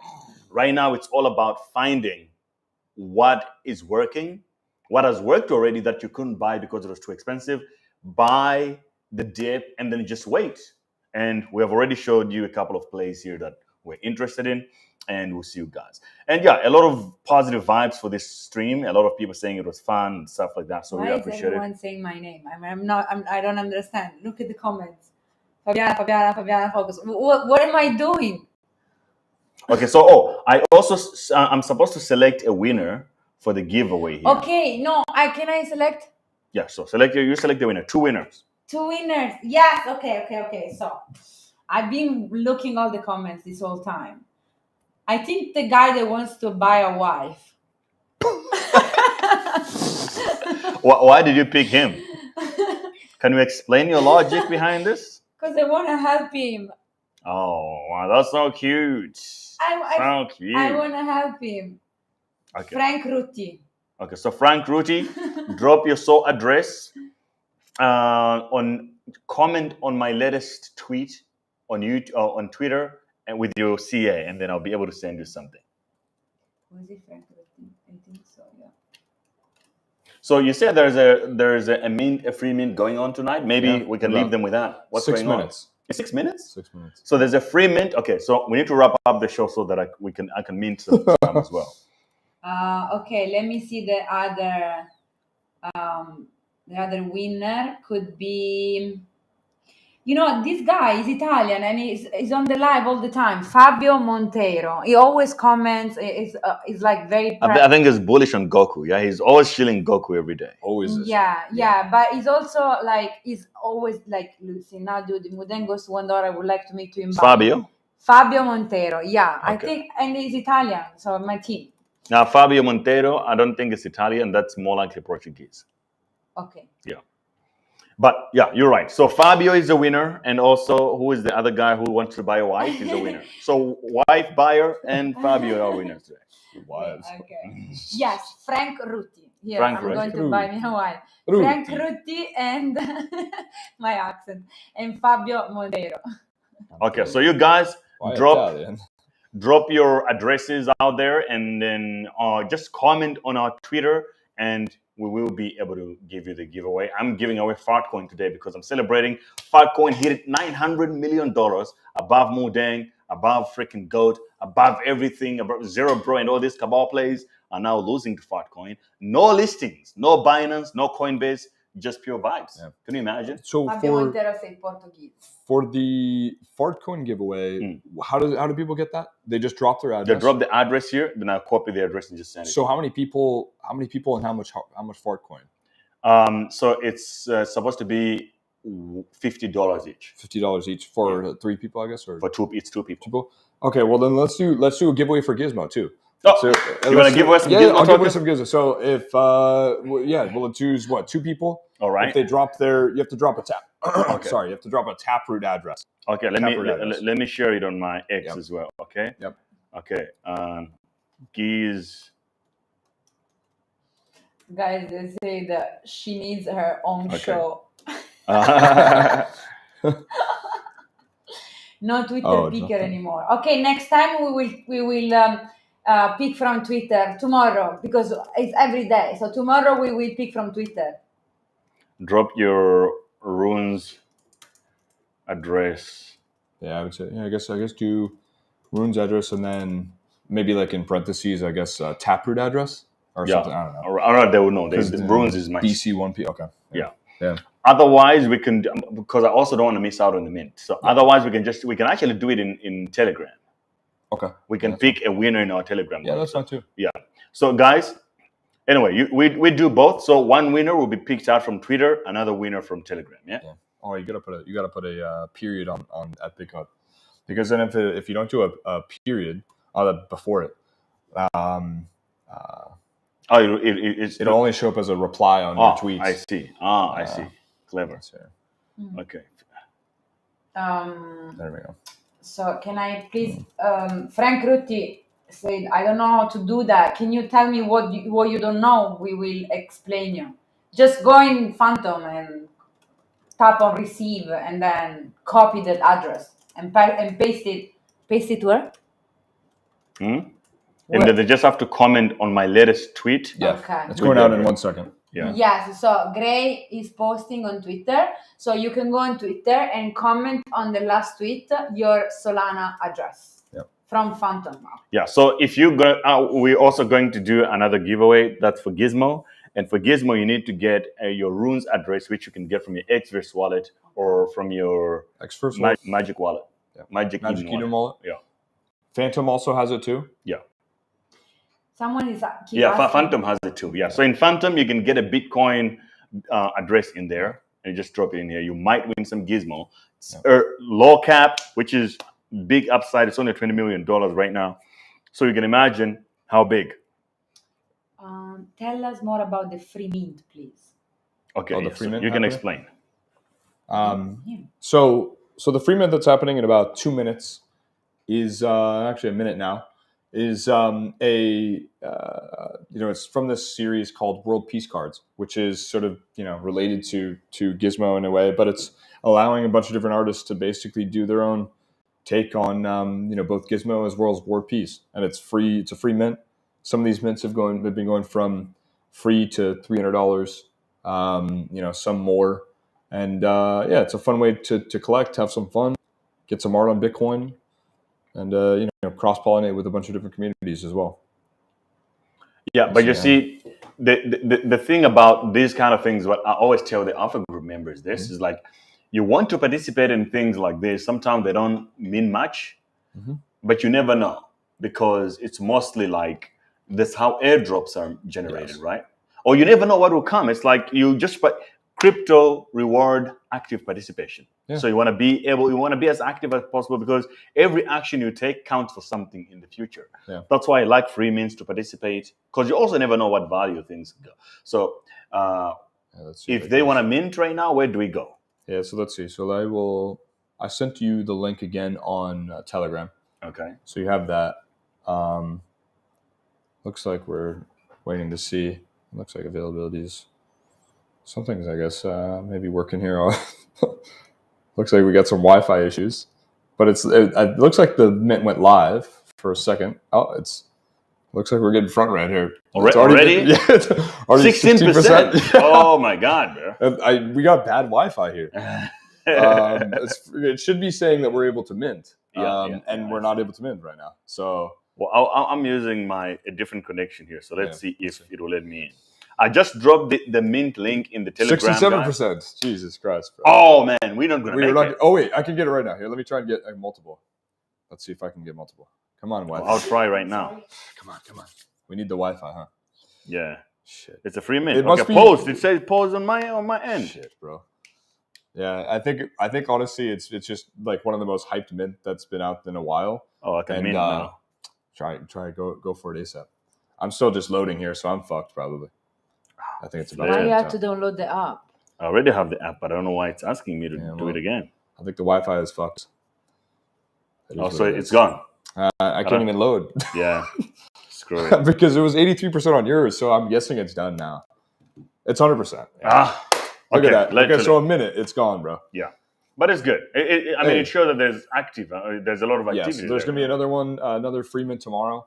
I'm probably going to pick this up on secondary because I want all of the cards. Right. So you're just collecting the cards. Yeah, I'm collecting all of the cards, like a Pokemon card collector.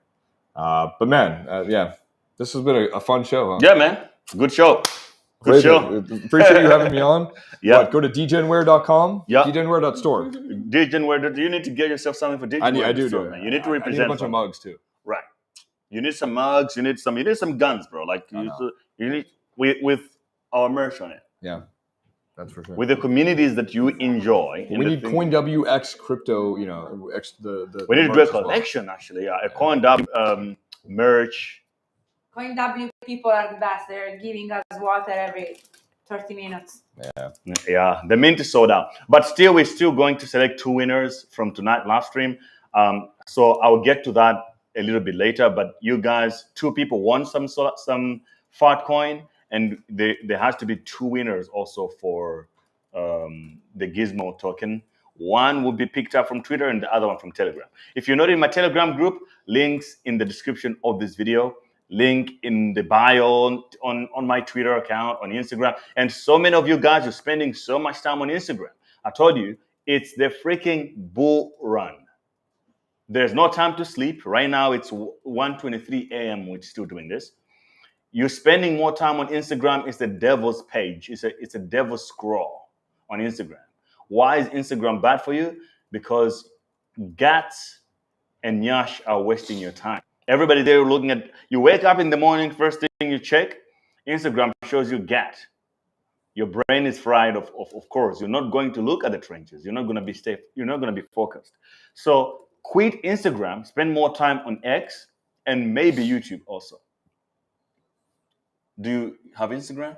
I do not. No. You don't have Instagram? This is you understand. You don't want to get brain rot, right? This is so much brain rot. Brain rot. It's just like all the alpha. I feel like is really on Twitter mostly. Yeah. But it's also like Instagram feels so fake. Like I want to be around real smart people. Right. I think that's what it is. Right. And also you open Instagram. What do you see first? Gat. What's Gat? Why do you not know? Maybe spelling it. How do you spell it? How do you spell it? Gyat. Gyat. Gyat. A-T. And what does it mean? Who's gonna tell her? Who's gonna tell her? Is the chat?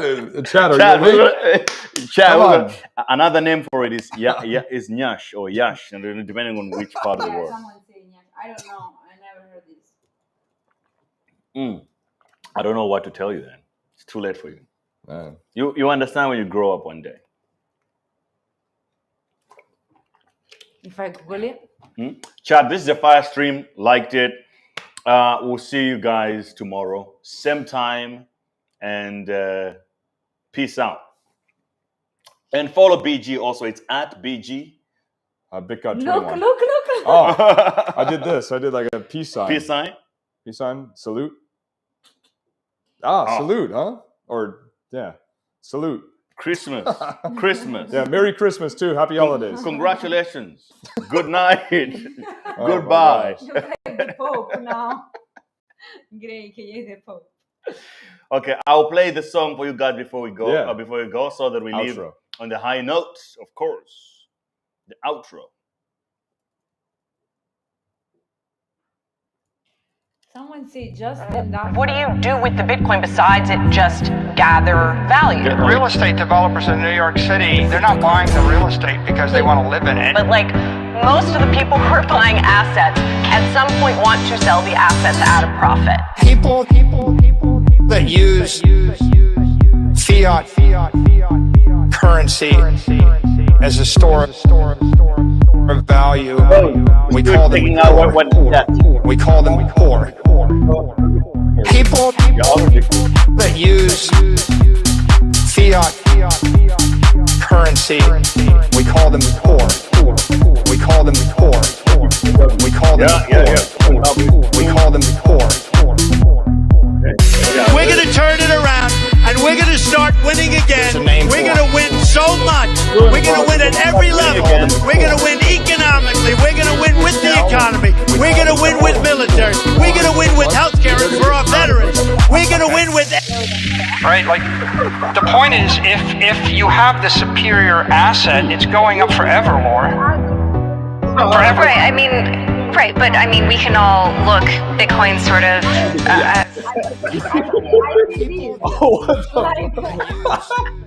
Like this is what I This is the Memecoin Show. As a store of value, we call them poor. We call them poor. People that use fiat currency, we call them poor. We call them poor. We call them poor. We call them poor. Single facet. We're going to win so much, you may even get tired of winning. And you'll say, please, please, it's too much winning. We can't take it anymore. Mr. President, it's too much. And I'll say, no, it isn't. I will go to my Instagram. The first thing I see Trump. Nah, you got the yeah. There it is. Yeah. Look. That's why I don't like this. I don't like this app. You like it because that's what you're looking for. That's why it's showing you what you I'm not looking. I'm not typing. Did I type? Look, there's Diddy. Do you think I typed Diddy? There's no second best. what you most think. There's no second best crypto. Do you think? asset. Do you think? There's a Let's see if crypto there's asset. any- It's called Bitcoin, right? There's There's no second best. Okay. What is the But take I don't all your know, money, get buy Wi-Fi. Bitcoin, then take all your time, figure out how to borrow more money to buy more Bitcoin. So Then it take shows all your time and you figure out engage what you can. with the content that it shows you? No, they It's just like- try. Look at that. Yeah. Exactly. No, that's a couple. It's all gear. No, that's no, gear, but right? look That's at the Urban Dictionary, man. That's gear. You know, you Right. gotta Like it shows what you engage Yeah, with. look. What is Yeah. this? What is? It's a DJ. the gear. No, it's all about the gear. Yeah. You're right. It's all geared all the way. Oh, look, what is so that? Why I don't see that? Bro. Because they're trying to fry our brain. No, not yours. I see what you see. Wait, you gotta play that song again, bro. It's good. We call them poor. want to sell the asset to add a profit. Do you agree with what she's saying? I don't agree. Yeah. It's trying to fry the minds of men. Currency Right? Throwing gear. as a store of value, we call them poor. We call them poor. People on my other that account, use fiat my other account, currency, we call them They're you poor. gear of the We similar call version them of poor. gear. We call them poor. We call them poor. It's wild. We're going to turn it around, and we're going to start winning again. We're going to win so much. We're going to win at every level. We're going to win economically. We're going to win with the economy. We're going to win with military.